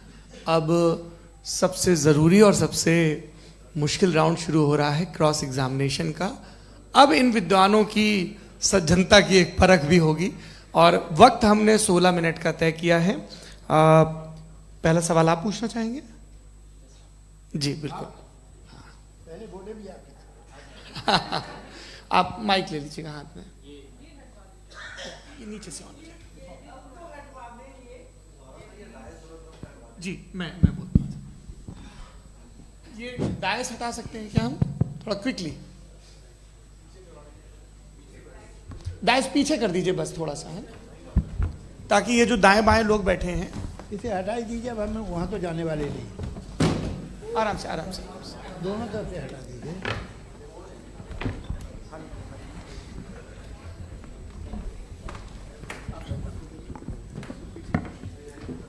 इस बीच आप लोग भी अपने अपने सवाल तैयार कर लें। ये ध्यान रखेंगे कि मैं यहाँ से सवाल लूँगा, आप लोगों को अपना हाथ ऊपर करना है, अपना नाम बताना है और अधिकतम 3 वाक्यों में अपना सवाल पूरा करना है। कई लोग सवाल की जगह भाषण देने लगते हैं, उससे आज बचना है। जी मुफ्ती साहब, पहला सवाल आपका, 16 मिनट हैं, हम दोनों लोगों के सवाल लेंगे। जी जी बहुत शुक्रिया। आपकी जो अभी बात हुई बहुत अहम थी, मैं इसको चाहूँगा कि आगे डिस्कस करूँ, लेकिन चूँकि अभी ये वो सेगमेंट है क्रॉस एग्जामिनेशन, तो सबसे पहला सवाल आपसे ये है कि जो मैं इतनी देर से कॉन्टिंजेंसी आर्ग्यूमेंट आपको बता रहा था, ये अकल से ही बता रहा था हजरत, आप ये बताएं कि आप इन्फिनिट रिग्रेस ऑफ कॉजेस को पॉसिबल मानते हैं या नेसेसरी बीइंग के एग्जिस्टेंस को सही समझते हैं, क्योंकि दो ही ऑप्शन हो सकता है, आप ये बताएं। देखिए, आपको मैं ईमानदारी से बात करूं, एक तो मैं कॉन्टीजेंसी वर्ड ठीक से समझता नहीं, और इस वक्त भी जो आपने अंग्रेजी के अल्फाज इस्तेमाल किए वो ज़रा थोड़े से मुझे डिफ़िकल्ट और कॉम्प्लिकेटेड लगे, तो आप ज़रा सिंपल ज़बान में ये सवाल कर सकते हैं? बिल्कुल कर सकता हूँ जी। यूनिवर्स की हर चीज कॉन्टिंजेंट होने का मतलब यह है कि वो अपने एग्जिस्टेंस में किसी के ऊपर डिपेंडेंट है। जो भी चीज डिपेंडेंट होगी वो चीज इंडिपेंडेंट नहीं हो सकती, तो उसका कोई ना कोई कॉज होगा। तो अब आप क्या समझते हैं कि ये इन्फिनिट रिग्रेस है, यानी कॉज पर कॉज, कॉज पर कॉज, कॉज पर कॉज, और कभी कोई यानी ये एंडलेसली चलता रहा? क्योंकि अगर ऐसा होगा तो हम तो एग्जिस्टेंस में आते ही नहीं। लॉजिकली ये मुत्तफक अलैह चीज है, मुत्तफक अलैह, अग्रीड अपॉन। ओके, इस पे हमने एग्री किया था कि मुश्किल शब्द आएगा तो अर्थ बताना पड़ेगा। तो इन्फिनिट रिग्रेस तो पॉसिबल नहीं है, तो कहीं ना कहीं आपको रुकना पड़ेगा ऐसे नेसेसरी बीइंग पर। नहीं, कोई ज़रूरत नहीं रुकने की। किसने कहा आप रुकना पड़ेगा? आप रुकते हैं खुदा पे, आप नहीं रुकते। आप कहते हैं वो हमेशा से, जब उस वक्त से जब वक्त नहीं था। आप कहाँ रुकते हैं कि अब हुआ था वो? आप नहीं कहते। हम क्यों नहीं मान सकते कि यूनिवर्स जो है और बल्कि मल्टीवर्सेस जो है वो हमेशा से हैं, वो बनती है, सब बिगड़ती है। contingent एक हमारे यहाँ एक चीज़ है, ब्लैक होल, वो समेट लेता है वापस, फिर ब्लास्ट होता है, फिर फैल जाता है। और इसमें हमारी तो खैर कोई औकात ही नहीं है। इंसान की एक छोटे से ज़र्रे पे हम 50-60 साल की उम्र रखते हैं, जो करोड़ों अरबों साल की कायनात है उसमें, और पैदा भी नहायत ही बेहुदा वजह से हुए थे। तो इसमें ये सोचना कि इसकी वजूहात और ये क्यों है, ये डिपेंडेंट है, ये हम देख रहे हैं, क्या मालूम। आप सोचिए कि ये जो फैल रही है कायनात, ये कहाँ फैल रही है, ये कहाँ जा रही है, और ये फैल क्यों रही है? अरे बना ली थी तुमने, रुको भैया, काफ़ी है। ये फैल क्यों रही है? ये और कौन सी कायनात जिसे मैं दूरबीन से देखता हूँ तो 2 बिलियन लाइट ईयर पे है, उससे मेरा कोई वास्ता ही नहीं है। 2 बिलियन ईयर यानी अगर मैं 80,000 माइल्स पर सेकेंड से चलूं तो 20 करोड़ साल में वहां पहुंच जाऊंगा। इसकी ज़रूरत क्या थी? ये दुनिया, ये कायनात तो इंसान अशरफुल मखलूक़ात के लिए बनाई गई ना। तो ये सब ये टर्म समझ में नहीं आया। इसमें कोई ख़ास समझने वाली बात थी भी नहीं। ये जो अल्टीमेट कहा यह जाता है कि ये जो पूरी यूनिवर्स है, ये जो दुनिया है, ये इंसान के लिए बनाई गई। अच्छा, ये सब इंसान के लिए। क्यों साहब, सही है ना? बिल्कुल, लेकिन इसका ये मतलब नहीं कि किसी चीज के पीछे रीजन आपको नहीं पता तो रीजन नहीं है। इसे कहते हैं नहीं, from limited perspective। मुझे नहीं पता, लेकिन मेरी जिम्मेदारी नहीं है। वो बिल्कुल सही कहा था उसने, बर्टन रसल ने। आपने उसे मजाक में टाल दिया कि भाई आप एक दावा कर रहे हैं, मैं क्यों कहूं कि ये गलत है दावा? आप प्रूफ कीजिए, मेरे पे जिम्मेदारी ही नहीं है, मैंने थोड़ी कहा है।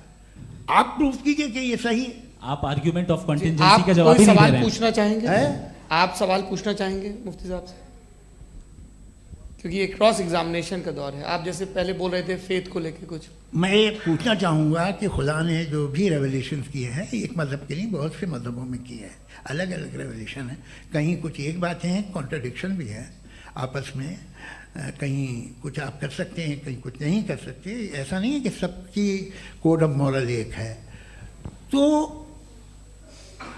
ये किस्सा क्या है? अब आप ये देखिए कि मुझे कभी कभी लगता है कि ये जो फुटबॉल फाइनल होता है, लाखों लोग होते हैं, फिर वो टीवी कवर करती, करोड़ों लोग, अगर उसमें खुदा की एक बूमिंग आवाज़ आ जाती, मैं गॉड हूँ, तो सारे लोग अभी सुन लेते और टीवी पे भी सुन लेते, किस्सा खत्म होता। ये इतनी राजदारी क्या है कि तुम सामने कुछ तो सबूत दे दो हमें सॉलिड। ये कह साहब ये यूनिवर्स कैसे बनी, इससे मसला क्या हल होगा? मैं पूछूंगा आपसे खुदा कैसे बना? क्यों नहीं पूछूंगा कैसे बना? बल्कि वो तो कायनात से कहीं ज़्यादा इंटेलिजेंट है, कायनात से कहीं ज़्यादा कॉम्प्लेक्स। जी वो हमेशा से है। आप कहेंगे मैं मान लूँगा। अच्छा, दोयम वो कादिर मुतलक, यानी कादिर मुतलक का मतलब ओमनीपोटेंट, वो जो चाहे कर सकता है। आपको नौकरी दिलवा सकता है, आपकी अच्छी जगह शादी करवा सकता है, आपके पड़ोसी का मुकदमा हरवा सकता है, आपको जिता सकता है, सब काम करता है। थोड़ा सा माइक क्लोज जी। वो इस दुनिया को चला कैसे रहा है? ये दुनिया कैसे चल रही है? आपको इस पर हैरत नहीं होती? या क़यामत के बाद कभी एक जस्टिस होगा, जब ये बच्चा मर चुका होगा जिसकी धज्जियाँ उड़ गई बम से, इसको इंसाफ मिलेगा तब। अच्छा, अब जवाब दूं? हाँ दीजिए। मैं वही इसीलिए आप ही की तरफ। सबसे पहले आपने रेवलेशन और स्क्रिप्चर्स की बात की, इस पे मैं बात कर सकता हूं लेकिन आज नहीं करूंगा चूंकि वक्त कम है, कभी और इस पे डिस्कस करेंगे। मैं तैयार हूं उस पे भी बात करने के लिए। ये क्योंकि अभी हमारा से topic- राउंड 2 की भूमिका तय हो रही है। Does God exist round 2? जी, चूंकि आज गॉड के एग्जिस्टेंस पे बात है तो मैं उसी के रिलेटेड जो है आपके सवालात को एंटरटेन भी करूंगा और मैं भी पूछूंगा। आपने कहा कि आपने साबित ही नहीं किया, जबकि आर्ग्यूमेंट ऑफ कॉन्टिजेंसी बुनियादी आर्ग्यूमेंट है। आप मुझे कॉन्टीजेंसी का मतलब बताइए, आपका मतलब क्या कॉन्टीजेंसी? कॉन्टिजेंसी का मतलब यह हुआ कि हर वो वजूद जो किसी भी चीज का पाबंद है, हर वो वजूद या हर वो चीज जो अपने एग्जिस्टेंस में किसी भी चीज के पाबंद है और उससे बाउंड है, उसको उसकी जरूरत है, उस पर डिपेंड करती है, तो जाहिर सी बात है कि उसका कोई ना कोई कॉज होता है। ये तो अक्ल की बात है, ये आप रीजनिंग की बात करते हैं, मैं वही कर रहा हूं। दूसरी चीज आपने ये बात कही कि इतने बिलियन लाइट ईयर्स दूर है, उसका मेरा क्या लेना देना। फिर मेरे ख्याल से आपको ये नहीं कहना चाहिए I think therefore I am an atheist. आपको सोचना चाहिए, सिर्फ आप एक लिमिटेड दायरे में रहकर नहीं सोचें बल्कि बाहर निकलकर सोचें। आपने तीसरा सवाल किया, आपने 2-3 सवाल एक साथ किए। ऐसी बातें ना कीजिए, कुछ लोगों को इतराज हो जाएगा आप पे कि आप कुछ भी सोचिए, ये इजाज़त आपको है नहीं, मुझे है।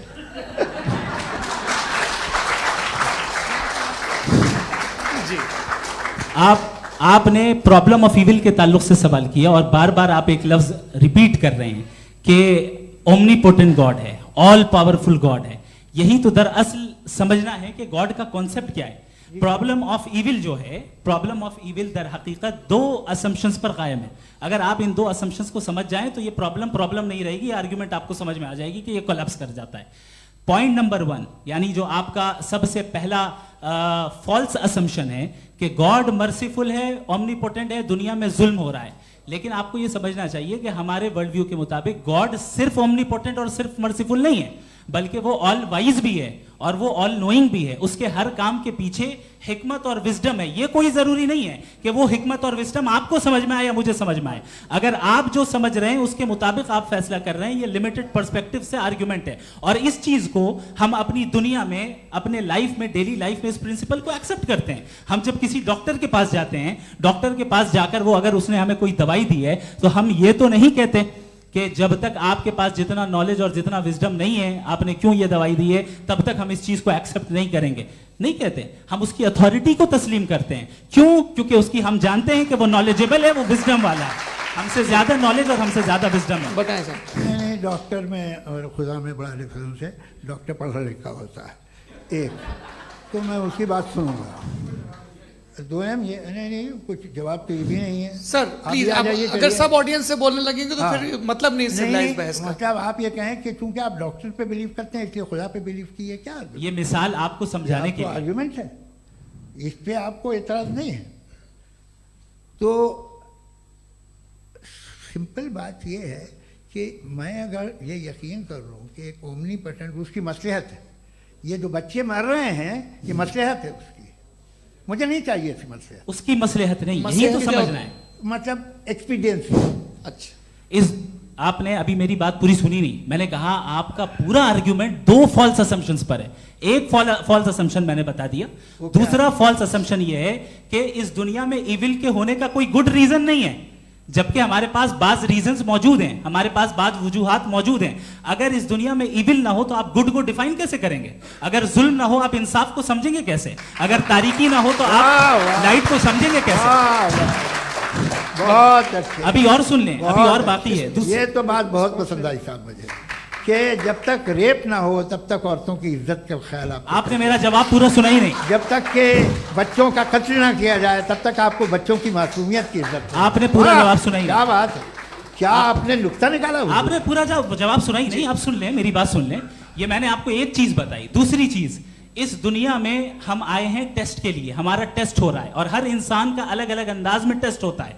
और इस दुनिया में अगर इविल मौजूद है तो वो इविल जरिया है हमारे अंदर ह्यूमन नोबल क्वालिटीज को डेवलप करने का और अलग अलग फील्ड में प्रोग्रेस करने का। और अगर हमारे अंदर और इस दुनिया में इविल नहीं होता तो बताइए टेस्ट का मतलब क्या होता? अगर मैं अपने स्टूडेंट को एमसीक्यूज दूं और उसमें सिर्फ राइट आंसर लिख कर दे दूं और कहूं तुम्हारा टेस्ट हो गया, ये मीनिंगलेस है।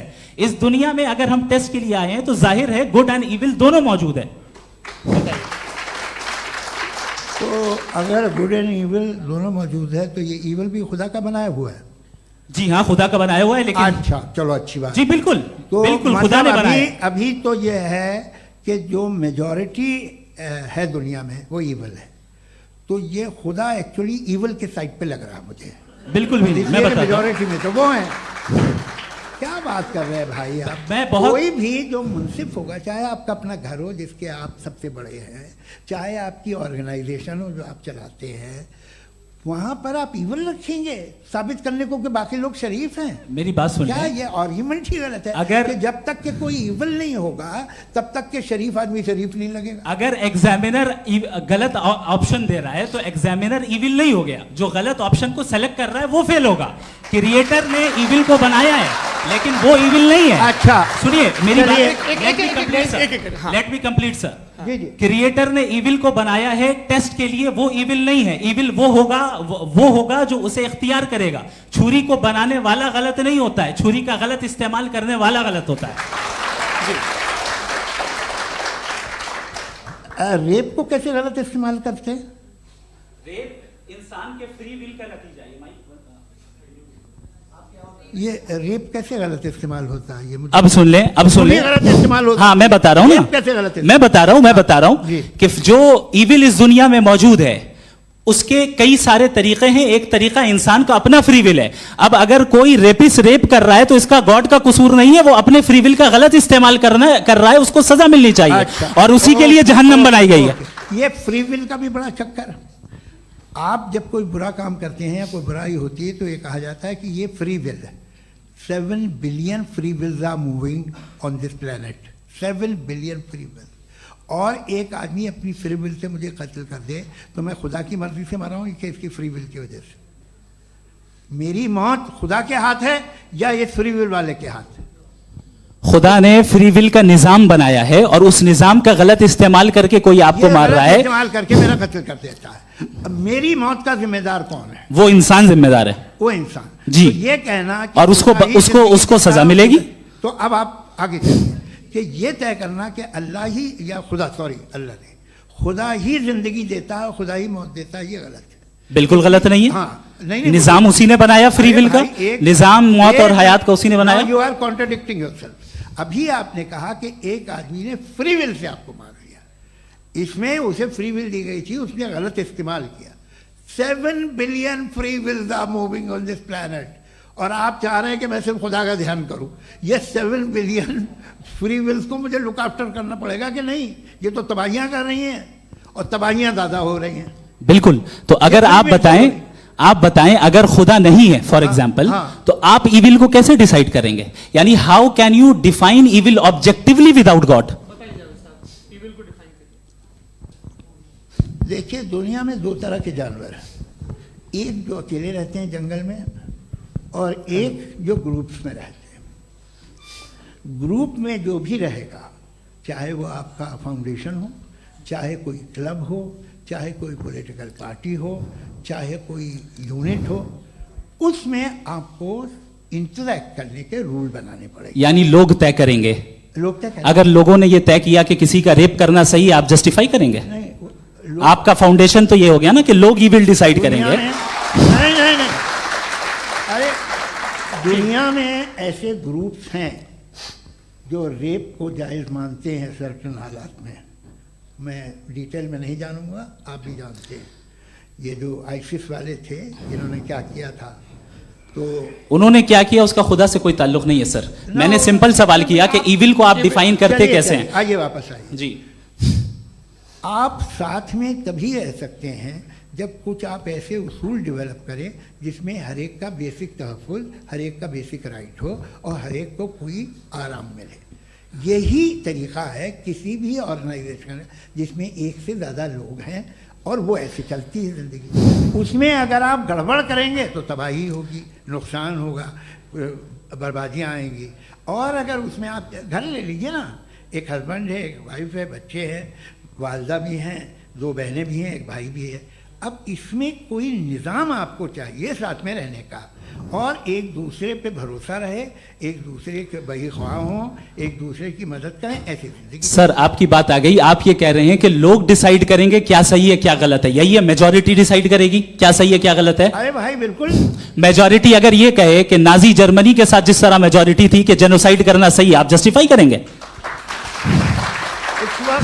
उस वक्त आपका ये सवाल सिर्फ उसके बाद क्लोजिंग। हाँ, उस वक्त प्लेनेट पे जो लोग थे, उनमें कितने लोग हिटलर को सही समझते? अच्छा, प्लेनेट की मेजॉरिटी तय करेगी, सोसाइटी की नहीं। प्लेनेट की मेजॉरिटी गॉड के एग्जिस्टेंस को सही मानती है, आप क्यों नहीं मानते? ये हेलो हेलो हेलो, ये क्रॉस क्वेश्चन का राउंड यहाँ पर समाप्त होता है। और ये बड़ा अच्छा है कि इस तरह से फ्रेगमेंट कर दिया गया है ताकि जो मरकरी ऊपर जा रहा है नीचे जवाब दे दूं जी। प्लेनेट की ज़्यादातर मेजॉरिटी कुछ दूसरे मजहबों के खुदा को मानती है। आप उन्हें क्यों नहीं, आप तो मेजॉरिटी की बात कर रहे अच्छा, हैं। ये मैंने majority की बात- आप ये कह रहे हैं इविल और गुड को डिसाइड मेजॉरिटी करेगी। मेजॉरिटी जो कर दे वो सही हो जाएगा। अरे क्लोजिंग इसको जैसा आप ही लोगों ने तय किया है उसी फॉर्मेट को फॉलो कर लेते हैं। हाँ भाई, मैंने तो भले लोगों पे एतबार किया और तब मॉडरेशन तय किया।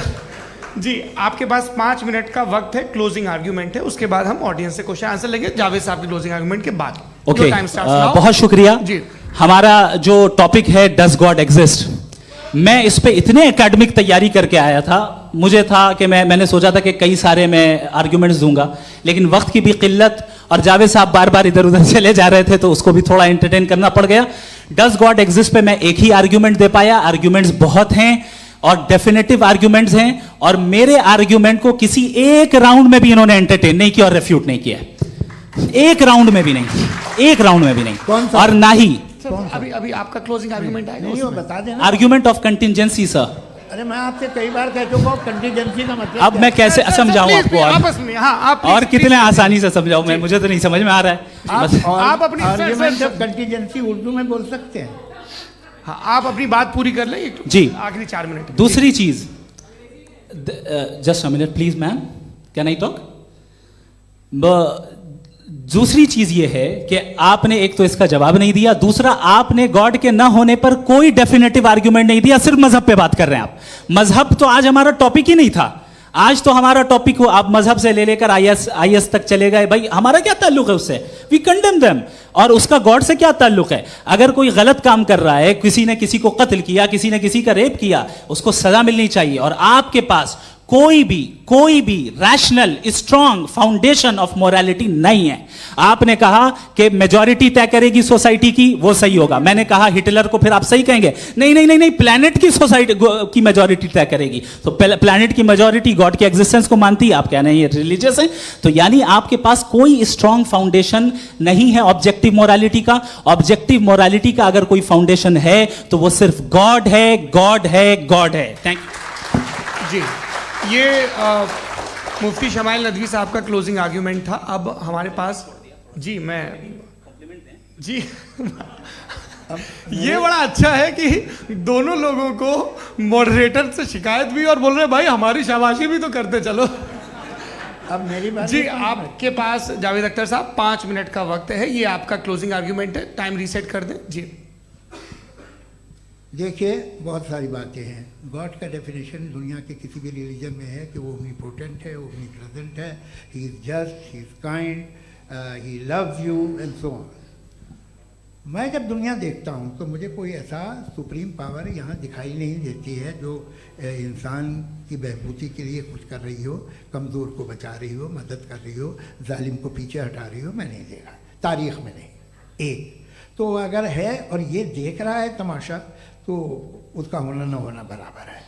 दोयम ये कि ये जो है, जब आप ये कहते हैं कि कायनात जिसकी कंटीजेंसी है, मैं देखिए वो लफ्ज़ इस्तेमाल किया मैं, तो ये कैसे हो सकती है भाई? और फ़ौरन आप सरेंडर कर देते हैं कि जाहिर है कि इसका बनाने वाला तो इससे 10,000 गुना था तो कॉम्प्लिकेटेड होगा। उस पर आपके होने पे कोई इतराज़ नहीं है। उसे वो टाइमलेस है, वो पहले से था, टाइम तो बहुत बाद में आया, ये सब आप मानने को तैयार हैं, जिसका आपके पास कोई सबूत नहीं, आपके पास कोई रीज़न नहीं है। आपकी तारीख क्या है मजहबों की? बिलीफ की, जो खुदाओं का बिलीफ है, ये कॉन्स्टेंटली गलत साबित होता रहा है। मतलब आप कहें कि अरिस्टोटल के ज़माने में तो सब जाहिल थे, वो भी इतने ही यकीन से खुदा पे यकीन रखते थे, जो अब नहीं रहा, ये भी नहीं रहेगा। आप लिख लीजिए, और इसके आसार आपको दुनिया में दिखाई देना शुरू हो चुके हैं। ये बहस क्या आज से 100 साल पहले इस तरह हो सकती थी? यहाँ तक तो आपको हम ले आए हैं। तो सर अरे इनको मदद की ज़रूरत नहीं भाई, ये सेल्फ सफिशिएंट आदमी है, आप क्यों इनकी मदद कर रहे हैं? Sir please. तो ये जो है तमाम बातें अपनी जगह हैं। ये एक पैकेज है। आप अकेले, कोई आदमी ऐसा नहीं जो सिर्फ गॉड को मानता हो, उसके साथ बहुत पैराफर्नेलिया आता है, अलग अलग पैराफर्नेलिया आते हैं। They have always created chaos in the society. मैं तो आपको सीधा ऑफर देता हूँ कि दुनिया में 10 इम्पॉर्टेंट बिलीव्स हैं। आप एक मानते हैं, 9 नहीं मानते, 9 में आप एथीस्ट हैं, 9 को आप बिल्कुल रीजनेबली मेरी तरह देखते हैं। तो 90 मजहबी आदमी भी 90% एथीस्ट है, वो दूसरे खुदा नहीं मानता, एक खुदा मानता है अपना वाला, बाकियों को कहता है गलत है। अगर आप मानना ही बंद कर दें तो आपका 10% चांस है कि आप सही हैं और 90% चांस है कि आप गलत हैं। मेरा मशवरा है, आप मानना छोड़ दिए तो 50% चांस होगा कि आप सही हैं और 50% चांस होगा, 40% आप गेन करेंगे बाय बिकमिंग एन एथीस्ट।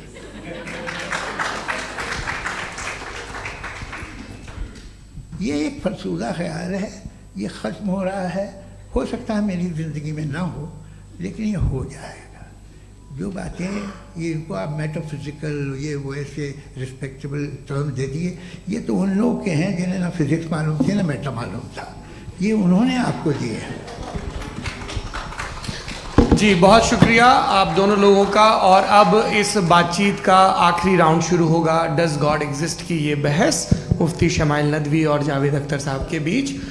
आप लोग अपने अपने हाथ ऊपर करेंगे, मैं यहाँ से तय करूँगा। और माइक हमारे पास है क्या? एक ही माइक है ऑडियंस के लिए? 2 माइक है, एक इस तरफ एक इस तरफ, ठीक है।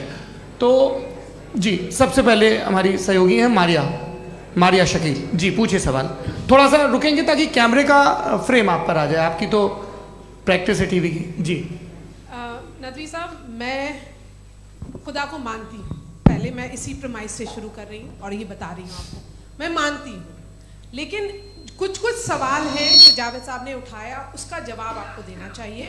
पहला सवाल ये कि गज़ा में सालों से छोटे बच्चे मर रहे हैं, वो उनको, अगर खुदा मर्सीफुल है, हम मानते हैं कि अल्लाह ताला में बहुत ताकत है, तो वो बच्चे क्यों मर रहे हैं?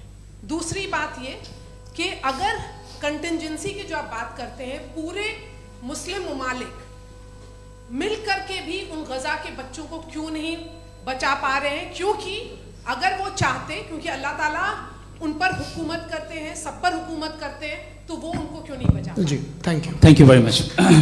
बहुत अच्छा किया आपने इस चीज़ को जिक्र कर दिया, मैं इसको और अच्छे से एक्सप्लेन करने की कोशिश करता हूँ।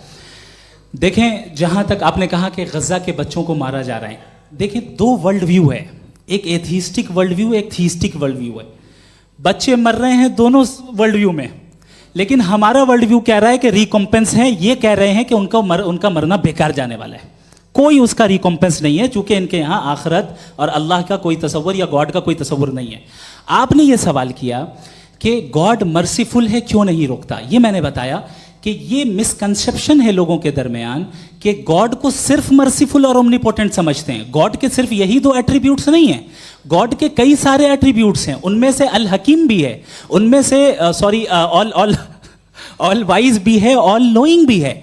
लिहाजा अगर इस दुनिया में किसी को तकलीफ आ रही है और गॉड उसको नहीं रोक रहा है, वो इसलिए नहीं रोक रहा है चूंकि इंसानों को फ्री विल दिया गया है। ठीक इसी तरीके से अगर एक डॉक्टर किसी छोटे बच्चे को इंजेक्शन लगा रहा है, उसे तकलीफ पहुंच रही है, उसके लिमिटेड पर्सपेक्टिव के एतबार से ये गलत हो रहा है और डॉक्टर बुरा है। लेकिन जब आप ब्रॉडर पिक्चर को देखेंगी, आपके और हमारे पास सिर्फ एक पिक्सल है, हमें इतना नजर आ रहा है कि गजा में कत्ल हो रहा है, लेकिन इसके पीछे कितना रिकॉम्पेंस उनको मिलने वाला है, पूरा पिक्चर गॉड के पास है। तो एक पिक्सल से आप पूरे पिक्चर को कभी भी जज नहीं कर सकती। आप इसमें कुछ जोड़ना चाहेंगे? आपको कुछ बोलना है इसमें? भैया आपने बहुत अच्छा जस्टिफिकेशन दिया। या आप वो जो वहाँ के प्राइम मिनिस्टर इजराइल के उन्हें भेजिए, वो बहुत खुश होंगे। आप जस्टिफिकेशन दे देना कि अगर गॉड नहीं है तो बच्चे क्यों मर रहे हैं, आप बताएं। वो ये सवाल पूछ रहे हैं कि अगर आप ईश्वर का अस्तित्व नहीं मानते हैं तो उन बच्चों की मौत को आप कैसे इंटरप्रेट करते हैं? भाई ये दुनिया जो है, जो ताकतवर लोग होते हैं वो एक नाइंसाफी करते हैं। तो ये अच्छा काम है आपके नजदीक, तो नेचर नाइंसाफी पे मबनी है। अरे मेरे भाई, आप नेचर की कहाँ बात कर रहे हैं, तो इंसान की बात कर रहे तो फिर जब मैं इंसान की बात कर रहा था, आप नेचर की बात करने लग क्रॉस गए। एग्जामिनेशन नहीं। हाँ, अब आप मुझे बोलने नहीं देंगे तो अलग बात है, आप बोलिए, मैं मुझे कोई चीज जल्दी नहीं। जी नहीं, ये क्रॉस एग्जामिनेशन मुझे बोल तो लेने दीजिए। जी, बोलिए। क्या बात ये है कि ह्यूमन सोसाइटी तभी साथ में रह सकती है जब वो मोहब्बत से, एकता से, एक दूसरे के एहतराम करके रहे। इसके अलावा पॉसिबल नहीं है, अकेले तो इंसान रह ही नहीं सकता। वहाँ पर कुछ लोग हैं जो फाउल करते हैं। वो फाउल हम हमेशा से तारीख में होता आया है। आज ये हो रहा है, जो हो रहा है बहुत बुरा हो रहा है, बहुत जालिमाना है, बहुत जाबराना है। उसको आप कहें कि ये बच्चों को कॉम्पनसेशन मिल जाएगा या इसकी इंजेक्शन है, इंजेक्शन तो हेल्थ के लिए दिया जाता है। आप ये कह रहे हैं कि ये बच्चों की जो धज्जियां उड़ रही हैं ये इंजेक्शन है, ये टेस्ट है, ये टेस्ट है, और उस टेस्ट में उनको ऐसा रिकॉम्पेंस मिलेगा जो आपके तस्वुर के बाहर है। ये आप 3 बरस के बच्चे को बारूद से उड़ा के टेस्ट ले रहे हैं। वाह, वो नहीं ले रहा है, खुदा नहीं उड़ा रहा है, इजराइल उड़ा रहा है। जी, ये तो उसको कंडेम अगला सवाल लेते हैं प्रोफेसर पुरुषोत्तम अग्रवाल। मुफ्ती साहब, एक निवेदन आपसे है कि कम से कम थोड़ा सा माइक क्लोज एक रिलीजियस और फिलोसफिकल कर मैं प्लीज। एक रिलीजियस और फिलोसफिकल ट्रेडिशन है जो ब्रह्मांड को यानी यूनिवर्स को ही अंतिम मानती है। सर्वम खलु इदम ब्रह्मम, this is Chandogya Upanishad, and it completely rules out the existence और नेसेसिटी, आपके शब्दों में necessity of a creator. The creation itself is the creator. तो एक मिनट प्लीज। दूसरा जो सवाल आपने अभी, जो आप बार बार कह रहे हैं कि भगवान विद्वान भी है, वाइज, सब जानने वाला, तो अगर विजडम में दुनिया भर के पापों और अत्याचारों को बर्दाश्त करना शामिल है, तो फिर इसका मतलब ये हुआ कि अगर मैं फ्री विल से उसको अपोज करता हूं तो ईश्वर की विजडम और मेरी फ्री विल में कॉन्ट्राडिक्शन है। Because when I am opposing whatever is happening in Gaza, then I am opposing the God's will और गॉड्स विजडम। जवाब लेते हैं क्योंकि तो गॉड की विजडम में, एक मिनट सर प्लीज सर, ये एक जुमला, गॉड की विजडम है कि गाजा में जो कुछ हो रहा है वो हो रहा है, मैं उसको अपोज कर रहा हूं, तो मैं गॉड की विजडम के खिलाफ जा रहा हूं। एक सवाल। दूसरा ये, नहीं, आपने 2 ऑलरेडी। सर आप और सवाल कर लें, लेकिन मुझे 2 जवाब दे दें। सर, पहले आपने ये कहा, सुनिए मेरी बात सुनिए। भाई इजराइल के गॉड के मुताबिक तुम्हारा ठीक हो रहा है ना? नहीं हो रहा है, ठीक नहीं हो रहा है, मैं बता रहा हूं क्या हो रहा है। आप तशरीफ रखें, मैं बता रहा हूं क्या हो रहा है। Late me complete please. एक सेकंड गाइस, एक सेकंड। ये देखिए, ऐसा है कि ये सब बड़ा आपस में विचार विमर्श के बाद ये तय हुआ था कि कुछ नियम बना लिए जाएं ताकि एक टाइम बाउंड बातचीत चले। और भाई साहब, आप बड़ा जरूरी काम कर रहे हैं, लेकिन कैमरे के फ्रेम में आके उस काम को गड़बड़ कर दे रहे हैं। ठीक है गुरु, अब मेरे को कहीं का गुस्सा कहीं निकालना था, सॉरी। नहीं, कोई गुस्सा नहीं है जी। तो प्रोफेसर ने सवाल पूछे, आप उनके जवाब दें, और थोड़ा ये सब लोग थोड़ा ख्याल रखें भाई, सवाल संक्षिप्त रखें जी। आपने 2 सवाल किया। सबसे पहला ये कहा कि हमारे पास ये कॉन्सेप्ट है कि ये यूनिवर्स खुद नेसेसरी बीइंग है, creation itself is the creator. How irrational is this कि मैं एग्जिस्ट करूंगा बाद में, लेकिन अभी एग्जिस्ट कर भी रहा हूं, यानी एक ही टाइम में एग्जिस्ट भी कर रहे हैं, नहीं भी कर रहे हैं। This is not true. दूसरी चीज, आपने कहा कि अगर इजराइल में, सॉरी माफ कीजिएगा, Israel doesn't exist, occupied Palestine में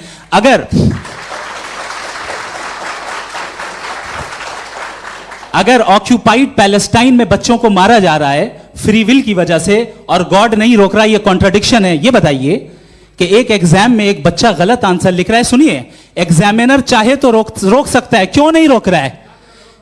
ये कॉन्ट्रडिक्शन है, ये कॉन्ट्रडिक्शन नहीं है। नहीं सर, ये आपस में जी, ये क्या आपका सवाल? माइक दीजिए। फ्री विल दिया गया है टेस्ट के लिए, अकाउंटेबिलिटी के लिए। अगर फ्री विल नहीं होता तो आप कहते हैं हमें रोबोट बना दिया गया। नॉट मिसरिप्रेजेंट माय पोजीशन, आपकी जो भी पोजीशन, मैं अपनी फ्री विल के नाते, अपने ह्यूमन विजडम के नाते गाजा में हो रही अत्याचार का विरोध करता हूं। बिल्कुल करना चाहिए। आपके हिसाब से मैं गॉड की विजडम का विरोध कर रहा हूं? बिल्कुल नहीं, समाज हो रहा है गॉड की, बिल्कुल भी नहीं, बिल्कुल भी नहीं। उसका वहां पर गाजा में कत्ल होना ये इंसानों के गलत इस्तेमाल का नतीजा है, फ्री विल के इस्तेमाल का नतीजा है। गॉड इसका हुक्म नहीं देता, उससे रोकता है। यही तो मसला है ना, आपके लिए कॉन्सेप्ट क्लियर नहीं नहीं भाई, आपने तो बताया था इंजेक्शन लगाने से बच्चे को तकलीफ होती है, ये इंजेक्शन लगा। सर आप ऐसे रेटोरिक स्टेटमेंट दें तब तो कोई मसला नहीं आपने समझते बोला कि रहेंगे। Injection this is a rhetoric statement, this is not a logical argument sir. I am sorry, I am sorry. आखिरी 30 मिनट बड़े मुश्किल होने वाले हैं। जी मुफ्ती साहब आगे बैठे हैं, इनको माइक दीजिए। हाँ तरुण, माइक आप अपने पास रखिए, आपको कैमरे का फ्रेम पता है जी। सबसे पहले दोनों को मुबारकबाद। एक सर अपना आप नाम बता दें। आप अमेरिका में शिकागो में रहते हैं, इतना मुझे याद है। बताया आपको, यासिर नदीम अलवाजदी मेरा नाम है। जावेद सर आपसे एक क्वेश्चन है इन्फिनिट रिग्रेस के ताल्लुक से। एक हाइपोथेटिकल सिनेरियो है, मसलन अगर आप सर माइक थोड़ा सा प्लीज क्लोज रखिए। ओके जी। अगर आप शायर इसलिए हैं कि आपके कोई उस्ताद शायर थे, और वो इसलिए शायर थे कि उनके कोई उस्ताद शायर थे, और इसी तरीके से हम माजी में पीछे चलते चलते चले जाएं और कहीं ना रुके, तो माफ कीजिएगा आप कभी शायर नहीं हो सकते। लेकिन आप शायर हैं, आपका शायर एग्जिस्ट करता है, इसका मतलब ये है कि आप कहीं ना कहीं रुके हैं। तो मेरा सवाल ये है कि क्या आप इन्फिनिट रिग्रेस ऑफ कॉजेस को लॉजिकल फैलेसी मानते हैं या नहीं मानते? हाँ या ना? मैं इन्हें लॉजिकल फैलेसी नहीं मानता हूँ, लेकिन मेरा प्रॉब्लम यह है कि जब मैं नहीं मानता हूँ तो I will continue with this logic जो फैलेसी नहीं हो। आप एक जगह रुक जाते हैं जाके, आप कहते हैं ये गेंद कैसे बनी, ये जजीरा कैसे बना, ये समंदर कैसे बना, ये ज़मीन कैसे बनी, और अचानक गॉड पे जाके आपको ब्रेक लग जाता है। एक बार आप सवाल नहीं करते कि भाई इनको बनाने वाला तो इनसे भी कॉम्प्लिकेटेड होगा, वो कैसे बना, उसके बारे में आपने इत्मीनान कर लिया, वो हमेशा से है। तो अगर आप उसे हमेशा से मानते हैं तो फिर ये मान लीजिए कि कायनात हमेशा से है, क्या तकलीफ? फिर हम वजूद में नहीं आते जी है? हम मौजूद नहीं। अच्छा सर क्यों नहीं हो मैं सकते? बताऊंगा प्लीज प्लीज। जैसे मैंने मिसाल दी आपके शेर, आपका शेर कभी वजूद में ना आता अगर शायर इसी तरह चलते रहते हमेशा। जी माइक मेरे ख्याल से एक सेकंड, इन्फिनिट रिग्रेस का कॉन्सेप्ट क्लियर नहीं हो पाया, ऐसे रहने दें, लेट्स मूव ऑन सर। ठीक है। हाँ थोड़ा सा मॉडरेटर का भी ख्याल रखें। नहीं आपने तो रखा है, आपने रखा है। यहाँ पे गौहर रजा साहब हैं, वो भी एक सवाल पूछना चाहते हैं। माइक यहाँ नीचे से ऑन कर दिए, नीचे। पहले तो ये कह दूं कि मैं उन बच्चों से शर्मिंदा हूं जिनको गजा में कत्ल किया गया, क्योंकि हमारे होते हुए कत्ल किया गया। लेकिन उससे ज़्यादा शर्मिंदगी इस बात से हुई कि मुझे लगा कि मुफ्ती साहब उसको जस्टिफाई कर रहे हैं। बिल्कुल भी नहीं, आप बहुत ही गलत मुझे बात लगा मैं गलत हो सकता हूं। बिल्कुल गलत मैं है। सवाल पूछ रहा हूं, सवाल मैं देखिए, सवाल अगर पूछ रहा हूं। एक मैं जावेद भाई से डिसएग्री करता हूं। एक सेकंड देखिए, अगर देखिए ऐसा एक सेकंड आप सर वेट अरे आप कुछ मेरे पहले मुझे अपनी बात कह लेने दीजिए। अगर ऑडियंस तय करेगी तो फिर मॉडरेटर का मतलब नहीं। मेरा आप सबसे ये कहना है, ये बहस दो लोगों के बीच में है, एक तरफ मुफ्ती साहब, एक तरफ जावेद साहब। पिछले 1.5 घंटे से ये लोग अपने अपने तर्क रख रहे हैं। आपकी इनसे इत्तेफाकी हो सकती है, ना इत्तेफाकी हो सकती है। मेरे उस्ताद मुझे सिखा गए हैं कि मुखामुखम में असहमति की गुंजाइश बची रहनी चाहिए। अगर मैं आपकी बहुत इज्जत करता हूं गौहर साहब, आपने जो कमाल की किताबें लिखी, साइंटिफिक टेम्परामेंट, लेकिन मेरी ये गुजारिश है आप सबसे कि यदि आप इन लोगों ने जो बोला उन पर टिप्पणियां करेंगे तो ना वक्त की पाबंदी रहेगी, ना वो अनुशासन। आप सवाल पूछ लें, उस सवाल में जो बात आ जाए वो आ जाए। मैं जावेद साहब से डिसएग्री करता हूं, इसलिए जावेद साहब से सवाल पूछ रहा हूं। आपका सवाल जावेद अख्तर साहब से। और सवाल ये है मेरा कि जावेद साहब ने कई बार लॉजिक का इस्तेमाल किया कि साइंस में लॉजिक है और रिलीजन में लॉजिक नहीं है। मेरा ख्याल ये है कि रिलीजन में भी लॉजिक है, लेकिन उस लॉजिक की बेसिस ये है कि आप रुक जाते हैं, जिसका जिक्र जावेद साहब ने बार बार किया, यानी खुदा के तसव्वुर पे आते हुए, गॉड के तसव्वुर पे आते हुए रुक जाते हैं। और इसमें सवाल पूछना मतलब फॉरबिडन होता है। सवाल यह है कि क्या जावेद साहब इससे अग्री करते हैं कि साइंस की लॉजिक अलग है और रिलीजन की लॉजिक अलग है। बताइए सर। देखिए, 3 चीज़ें हैं। साइंस है, एक है मंतिक है, इस्तिदलाल है, और एक जो है कुछ भी नहीं है, फेथ है, अकीदा है। मैं अकीदे की लॉजिक का कायल नहीं हूँ। मुझे आप इस्तिदलाल से, लॉजिक से, रीज़न से समझाइए, मैं मानने को तैयार हूँ, मेरा क्या नुकसान होगा। लेकिन ये कि अकीदे पे मैं नहीं जा सकता हूँ। अकीदे का मतलब है कि तुम ये मान लो, सवाल ना करो, ये नहीं। आप सारी बातें करके, बड़ी साइंटिफिक बातें करके एक जगह जाके खुदा के वजूद पे रुक जाते हैं, सरेंडर कर देते हैं। मैं सरेंडर करने को तैयार नहीं। That's all. जी, ये आगे सर बैठे हुए हैं, इनको माइक दीजिए। भाई वो आप पूछना चाह रहे थे ना भाई? हाँ, नहीं मैं ये, थैंक यू जी, आपका नाम? आसिम इफ्तिखार। आसिम जी, पूछिए।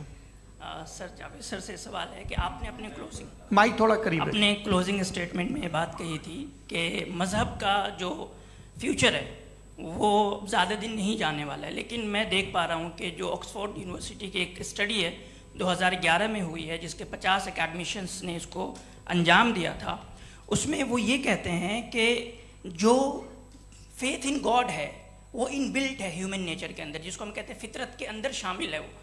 और वो ये कहते हैं कि अगर कोई ये समझता है कि मज़हब को वो ख़त्म कर देगा तो ये उसकी गलत फहमी है। तो आप इसके बारे में, इस स्टडीज़ के बारे में क्या कहते हैं? ठीक है, मैं उनसे एग्री नहीं करता हूँ। वो कौन से प्रोफेसर होंगे? ऐसा उनके क्या पास डेटा है, इन्होंने डेटा के बेस होगा। डेटा क्या हो सकता है? फ्यूचर का डेटा तो नहीं हो सकता ना उनके पास। प्रेजेंट का डेटा हो सकता है। डेटा आपने सुना 100 साल पहले का बाद का डेटा? मैंने तो नहीं सुना आज तक। तो आज उनकी ये राय है और होगी राय, ठीक है। दुनिया में तरह तरह की राय है लोग, लेकिन मैं समझता हूँ कि वक्त के साथ इंसान ज़्यादा से ज़्यादा रीजनेबल और लॉजिकल होता जा रहा है। आज आप देखिए वेस्टर्न यूरोप में क्या परसेंटेज है नॉन बिलीवर्स की, बहुत हाई। वहाँ चर्च खाली पड़े होते हैं। तो अल्टीमेटली तो इंसान कोई ऐसी बात बहुत अरसे तक नहीं मान सकेगा, चाहे गलत या सही, जो उसे, उसके दिमाग को, उसके जहन को, उसकी लॉजिक को अपील न करे। वो कह रहे हैं तो ऑक्सफोर्ड के होंगे तो कैम्ब्रिज के होंगे, तो मुझे क्या लेना देना। उनका डेटा मुस्तकबिल का नहीं हो सकता है। जी, दीपक, हाँ पूछिए। मैं आऊँगा, अभी पीछे की साइड भी आऊँगा, माइक वहीं भेजूंगा 2-3 साल के लिए। जी जावेद साहब, आपसे सवाल है। नमस्ते। अरे भाई सर, अगर आप ही लोग को तय करना है तो फिर 200 लोग तय कर लें। ये सब नहीं sir, please don't do this sir. Everybody has a right sir, but we can only take selected questions. No sir, ये यंग लोग भी हैं तो इनकी ये अब उतने सुनिए। यंग, भाई आप यंग हैं कि नहीं हैं? एक मिनट, वो कह रहे हैं वो भी आइए, यंग हैं पूछ रहे हैं ना साहब, भाई। आप उनकी नौजवानी पर दावा उनको ही करने दें। हाँ मुफ्ती साहब, आप यंग, हाँ पूछे। अरे भैया सर, मेरा सवाल ये है। कुछ इनसे भी तो पूछो। जी हाँ, नहीं, बस आपसे एक सवाल है। जैसे थीस्टों के पास, अपने जो ईश्वर को मानते हैं, उनके पास अपने सोशल गेट टुगेदर्स हैं। 5 रोज़ क्रिसमस आने वाला है, होली है, दिवाली है, ईद है। एथिस्ट क्या ऑफर कर रहे हैं? मतलब मैं इनकी दुकान से बोलूं, मैं आना चाहता हूं उस तरफ, पर मैं अट्रैक्ट नहीं हो पा रहा हूं। मैं सोशल गेट टुगेदर्स क्या है आपके पास? वो ये कह रहे हैं कि जो धार्मिक लोग हैं, अलग अलग धर्म के लोग, उनके उत्सव त्योहार, कॉन्ग्रीगेशन वही बहुत बात। हैं। अब आपको मैं एक सुनाता हूँ, यहाँ हिस्टोरियन भी बैठे हैं। मृदुला जी, आप बताइएगा सही है कि नहीं। ये एक कॉन्स्टेंटाइन, एक ग्रीक रोमन बादशाह था, जो क्रिश्चियनिटी आने के 400 साल बाद उसने डिसाइड किया कि मैं क्रिश्चियन हो जाऊंगा, मेरी पूरी स्टेट कैंसिल हो जाएगी। उस ज़माने में ऐसे ही होता था, राजा जो धर्म इख्तियार करता था वो जनता भी कर लेती थी। इसलिए कि वो हो गया था बैंकक्रप्ट, और उसे जो मेडिटेरियन कोस्ट के रिच क्रिश्चियन वो थे मर्चेंट, उससे पैसा चाहिए था। तो उसने कहा यार क्रिश्चियन हो जाओ। तो उसने अपने वजीर से कहा कि भाई ये हिस्ट्री है कि अब हम लोग क्रिश्चियन हो जाते हैं। कहले सर हो जाएंगे, कोई प्रॉब्लम नहीं है, लेकिन एक प्रॉब्लम ये है कि 17 दिसंबर से 25 दिसंबर तक जो पेगन फेस्टिवल होता, जो पेगन जो फेस्टिवल होता है वो बंद हो जाएगा, इसलिए कि हम क्रिश्चियन हो गए तो होगा नहीं। तो वो बच्चों को बहुत बुरा लगेगा, पब्लिक को बहुत इन्जॉय करते हैं, खासतौर से 25 को मेन डे। उसने कहा हाँ ये तो सही कह रहे हो। ये जीसस क्राइस्ट की पैदाइश कब थी? कहले साहब वो अप्रैल में थी। नहीं, कट करो, वो 25 दिसंबर को है। ये हकीकत है।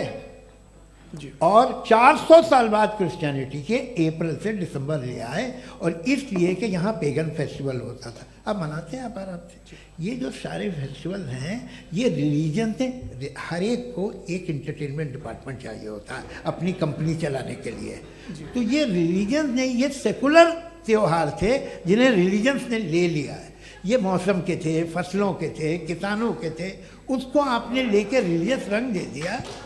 ये कोई रिलीजन से थोड़ी आए आप। अच्छा हमें देखिए, हम तो मुल्द हैं, हम ईद मनाते हैं, हम दिवाली मनाते हैं, हम होली मनाते हैं, हम क्रिसमस मनाते हैं। बम्बई की फिल्म इंडस्ट्री की सबसे बड़ी होली हमारे घर में होती है, सबसे बड़ी ईद हमारे घर में होती है। वो हमारे सोशल वो है, हमारा हेरिटेज है। ऐसा थोड़ी है कि we will throw the baby along with the water. ये तो अच्छी चीज़ है, इन्हें रखो, जो बेकार है फेंक दो। जी हाँ। हेलो जी, मेरा सवाल नादवी जी से है।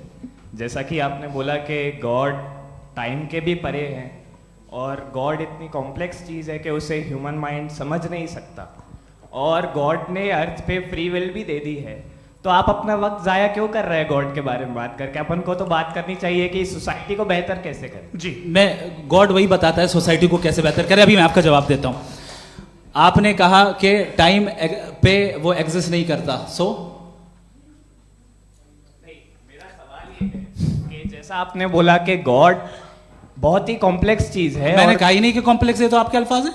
कॉम्प्लेक्स का लफ्ज गॉड के लिए सुइटेबल नहीं है। क्यों? क्योंकि कॉम्प्लेक्स वो चीजें होती हैं जो ऑब्जेक्ट हो। God is not an object जिसको आप इंस्ट्रूमेंट के जरिए लेबोरेटरी में जाके टेस्ट करें, oh it's very complex. No, वो कोई कार का इंजन नहीं है। वो फिलोसॉफिकली नेसेसरी बीइंग ऐसी बीइंग है जो सिंपल बीइंग है। हाँ, आप उसको मुकम्मल तौर पे उसकी तमाम हिकमतों को जान ले और हर चीज को जान ले, ये पॉसिबल नहीं है, क्योंकि वो ऑल वाइज है, आप ऑल वाइज नहीं है, और वो खुदा है, वो आपको सारी चीजें बता दे, ये जरूरी नहीं।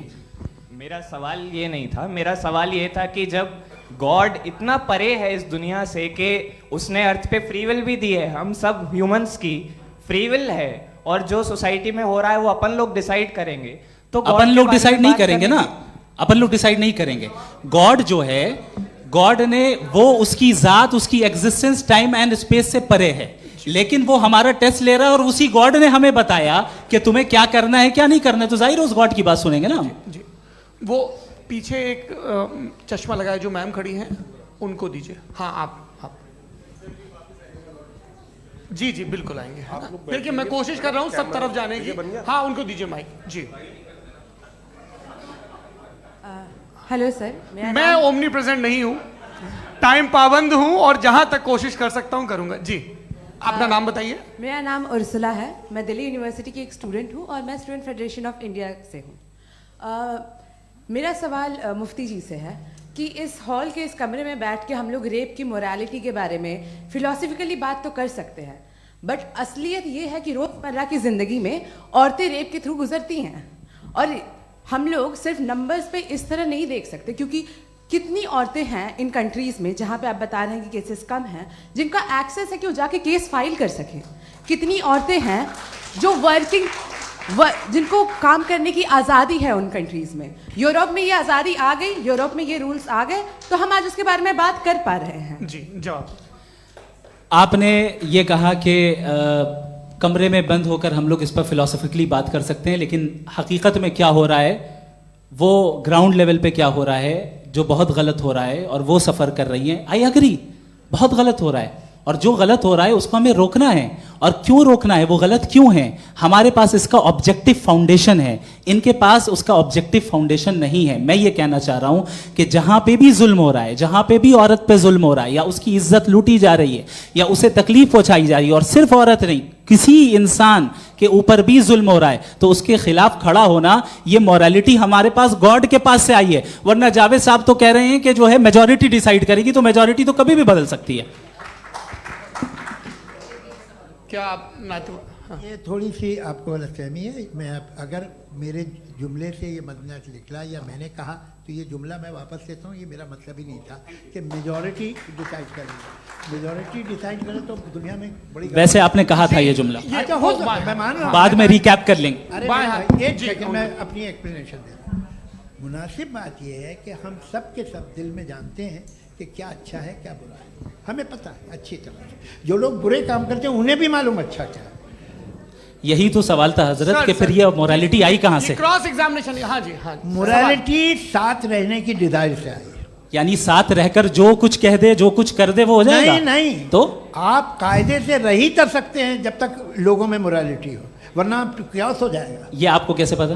जी हमने देखा ना, जहाँ मोरालिटी का क्यास हो गया, हम देखते हैं। कहाँ पे देखते भाई हैं? दुनिया में। आप जो कह रहे हैं आप कहीं पे अगर गलत हो रहा है इस बहस तो के उसको बाद आप मैं गलत देखिए।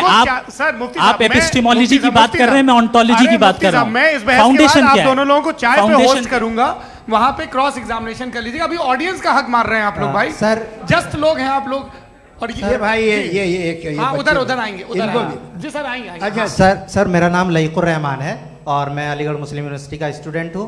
और जहाँ तक मुझे पता है कि sir you are also product of Aligarh Muslim University. मैं भी उसी चमन का बुलबुल। हाँ सर, तो बहुत खुशी हुई मुझे जान करके कि मैं आपसे मिलूंगा। सवाल सर, मेरा सवाल यह है, सर सैयद अलैहिर्रहमा का नज़रिया ये था कि खुदा के वजूद को अक़ल के दायरे में रह कर के तलाश करना, न कि पूरी तौर से उसका इनकार कर देना। Sir how will you define it? नहीं तो ये तो आप इन्हें बताइए। ये सवाल आपसे के खुदा का वजूद साबित कर रहे हैं तो सर आपने इनकार कर रखा है, इस वजह से मेरा क्वेश्चन उन्होंने यही एक सेकंड सर सैयद ने यही कहा ना कि अकल से आप खुदा के वजूद को साबित नहीं कर सकते, यही कहा ना भाई। वो उन्होंने कहा कर सकते हैं और वो कर दिया गया आज। वो फोन दो।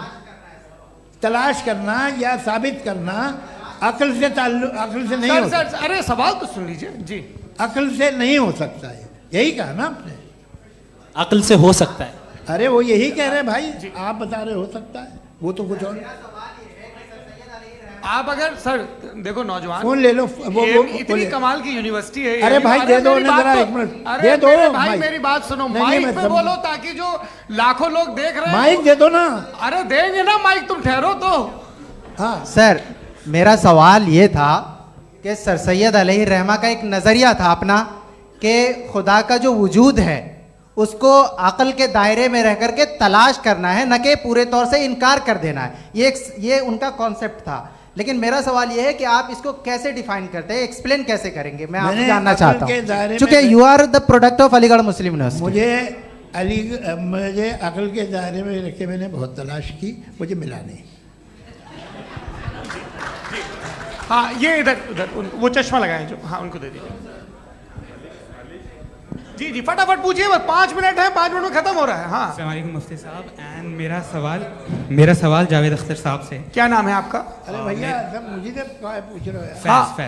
फैज पूछिए फैज साहब। तो मेरा सवाल ये है कि अभी जो एथियस्ट है वो problem of evil argument use कर रहे हैं अगेंस्ट मुस्लिम्स, राइट? कि इस दुनिया में इतना सारा इविल है और अगेंस्ट मुस्लिम तो यहाँ अगेंस्ट थियस्ट। हाँ थोड़ा सा करेक्ट कर लीजिए भाई। पूरी मशक्कत ही इसी बात की थी कि किसी एक मजहब पे बात न टिके। जी तो बेसिकली ये आर्ग्यूमेंट ऐसा है कि इस दुनिया में इतना ज़्यादा ईवल एग्जिस्ट करता है और अगर एक ऑल गुड गॉड है तो वो रोकता क्यों नहीं है? लेकिन इस सवाल में एक हिडन अजम्पशन ये है कि इस दुनिया में ईवल एग्जिस्ट करता है। अब एथियस्ट ये कैसे ऑन्टोलॉजिकली प्रूव कर सकते हैं कि इस दुनिया में ईवल एग्जिस्ट करता है? मैं आपको बताता हूँ, थोड़ा सा समझा। नहीं सर, हम लोग इनको सुनिए। नहीं please don't do that. I want to explain ontologically. नहीं हम समझ गए सर, इनको अब जवाब देने दीजिए। अच्छा सवाल पूछ लो। मैं अभी तक क्या था वो मैं थोड़ा सा ऐड ऑन कर लेता हूँ। तुम गुरु, तो हम जब इसका राउंड 13 करेंगे ना तब तुमको स्टेज पे बिठाएंगे। जी तो हाँ जल्दी से। तो देखिए एथियज्म के हिसाब से सब कुछ रैंडमली बन गया है, सब कुछ एटम्स और मॉलिक्यूल्स है। एक पत्थर में और मुझ में सिर्फ इतना फर्क है कि हम लोग एटम्स और मॉलिक्यूल्स का अलग अलग रीअरेंजमेंट है। अब एक पत्थर को कोई इंसान तलवार से 2 टुकड़ों में काट दे या मुझे, according to atheism it is same. There is no evil and good according to atheism. जी अच्छा फैज साहब का सवाल ये है कि हाँ कोशिश भी करते तो इससे गलत सवाल नहीं कर पाते। एक लाइफ फॉर्म है और लाइफ फॉर्म में फीलिंग्स हैं, मतलब लाइफ फॉर्म सुनता है, देखता है, टेस्ट कर सकता है, फील कर सकता है। तो उसकी ये जो क्वालिटी इस बबल में आ गई है वो जानवर में भी है, इंसान में भी है। तो जाहिर है कि उसे कोई तकलीफ पहुंचेगी, तो चूंकि उसके पास वो सेंसिटिविटी है तो मैं करेगा। पत्थर में वो सेंसिटिविटी नहीं है। तो ये क्या सवाल हुआ कि अगर पत्थर को काटा तो पत्थर को तकलीफ नहीं होती, तो आपको काटे तो आपको क्यों तकलीफ हो? बैठ जाइए। जी हाँ अगला सवाल। हाँ पूछे। जी जावेद अख्तर साहब, अरे भैया, सब आप लोग मुफ्ती साहब को छोड़ रहे हैं, तो मेरे ही पीछे पड़े हैं क्या? फिर चलो बोलो भाई। You asked how God can exist when children die in Gaza. हाँ? You asked how God can exist when children die in Gaza, and you also mentioned the rise of atheism in Europe. But the same events also are leading many atheists and non-believers to turn towards faith. How do you interpret this contradiction, where suffering pushes some away from God, yet brings others closer to belief? देखिए, आपको एक बात बताऊं, दुनिया perfect तो कहीं भी नहीं है, हर जगह कुछ खामियां हैं। बेटा एक मिनट, मैं आप ही को कहेंगे, देखो वो तो कुछ खामियां, कमज़ोरियां, खराबियां सब जगह है। लेकिन अगर देखोगे ईमानदारी से कि दुनिया सबसे ज़्यादा महज़ब कहाँ है, एक आम शहरी को कहाँ हुकूक हासिल हैं, वो बोल सकता है, अपनी मर्ज़ी से काम कर सकता है, अपनी मर्ज़ी से राय दे सकता है, हुकूमत के ख़िलाफ़ बोल सकता है, बरसरे इक़्तिदार लोगों के बारे में बोल सकता है, सरमायादारों के ख़िलाफ़ बोल सकता है। तो आपको ये स्कैंडिनेवियन कंट्रीज़ में मिलेगा, वेस्टर्न यूरोप में मिलेगा। मैं नहीं कह रहा वो परफेक्ट है, बिल्कुल नहीं, वहाँ बहुत ख़राबियाँ भी हैं, परफेक्ट तो कोई। लेकिन जिन जिन मुल्कों में, लैटिन अमेरिका देखो, गल्फ़ देखो, वहाँ पर आपको ये ज़रूर है कि रेप नहीं होते होंगे। रेप की ज़रूरत क्या है भाई? उसको तो ख़रीद लो, घर में रखो, सड़क पर रेप करने की क्या ज़रूरत है? मगर सुनिए सुनिए सुनिए, मगर हकीकत ये है कि वहाँ शख्सी आज़ादी राय देने की, बोलने की नहीं है। जी, ये एक आखिरी सवाल मुफ्ती साहब से। हाँ मैम, इनको माइक दीजिए। शुक्रिया। मेरा नाम मनीषा है, मैं हरियाणा से आई हूँ। मैं मुफ्ती साहब से एक बात पूछना चाहती हूँ। आप बार बार जावेद साहब को कॉन्ट्राडिक्ट तो कर रहे हैं कि आपने ये कहा, लेकिन आप भी अजम्पशंस के बेसिस पे बात कर रहे हैं। आपने खुदा के होने का कौन सा प्रूफ पेश किया है, खुदा की एग्जिस्टेंस का? अब इस सवाल को अलग रहने दीजिए, कौन एथीस्ट है कौन नहीं है। और दूसरी बात जो आपने एक छोटी सी कही थी कि ये फ्री विल का इस्तेमाल करता है इंसान अपनी, लेकिन उस फ्री विल का इस्तेमाल में मतलब खुदा ने ये दे दी सबको ये इजाज़त कि वो कितना घिनौनापन और कितने ज़्यादा ख़राब से ख़राब तरीके इस्तेमाल कर सकता है। जवाब सुनते जी। आप फ्री विल को मानती है ना, या अब कहती है कि फ्री विल नहीं है ना? मानती है ना? तो अब आपके पास इसका कोई एक्सप्लेनेशन नहीं है कि अगर एक इंसान उस फ्री विल का इस्तेमाल करके गलत काम कर रहा है और बच के अच्छी ज़िंदगी गुजार के निकल जा रहा है, उसका कोई रिकम्पेंस नहीं है। हमारे वर्ल्ड व्यू में जो इंसान गलत काम कर रहा है उसको भी रिकम्पेंस यानी उसका बुरा बदला मिलना है, और जो सही काम कर रहा है उसको सही बदला मिलना है। लिहाजा जो फ्री विल है वो इस तरीके से है कि एक लिमिटेड टाइम तक खुदा ने मोहलत दी है। ऐसा नहीं कि छूट दे दी, जो करना है करते रहो हमेशा। वक्त आएगा जब एग्जाम का टाइम खत्म होगा तब रिजल्ट आएगा, दौराने एग्जाम जबरदस्ती आपको नहीं बताया जाएगा। अरे भाई एक सेकंड, जी सवाल मुफ्ती साहब से मेरा, मुफ्ती साहब से,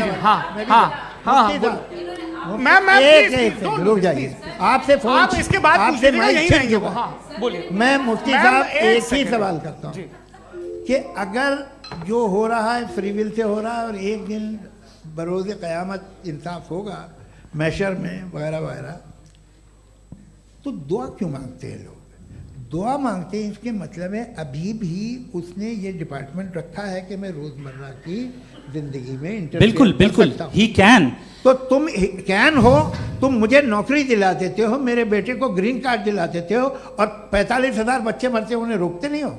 नहीं तो क्या आप ये कह रहे हैं कि इस दुनिया में जालिमों को कभी पकड़ ही नहीं होती है? अरे जो भी पकड़ होगी वो बच्चे रोते हैं। बिल्कुल, देखिए मैंने अपने ओपनिंग स्टेटमेंट में यही कहा था कि जनाब जावेद साहब सिर्फ इमोशनल आर्गुमेंट देंगे। This is an emotional argument. ये छोटे मोटे इसके पीछे का रीजन मैंने बताया क्या है, इसके पीछे का रीजन क्या है मैंने बताया। मंच से आप लोगों को सज्जनों इसलिए कह रहा हूं ताकि थोड़ा सा आपके कॉन्शियंस पे जोर रहे कि आपको ऑर्डर बचा के रखना है।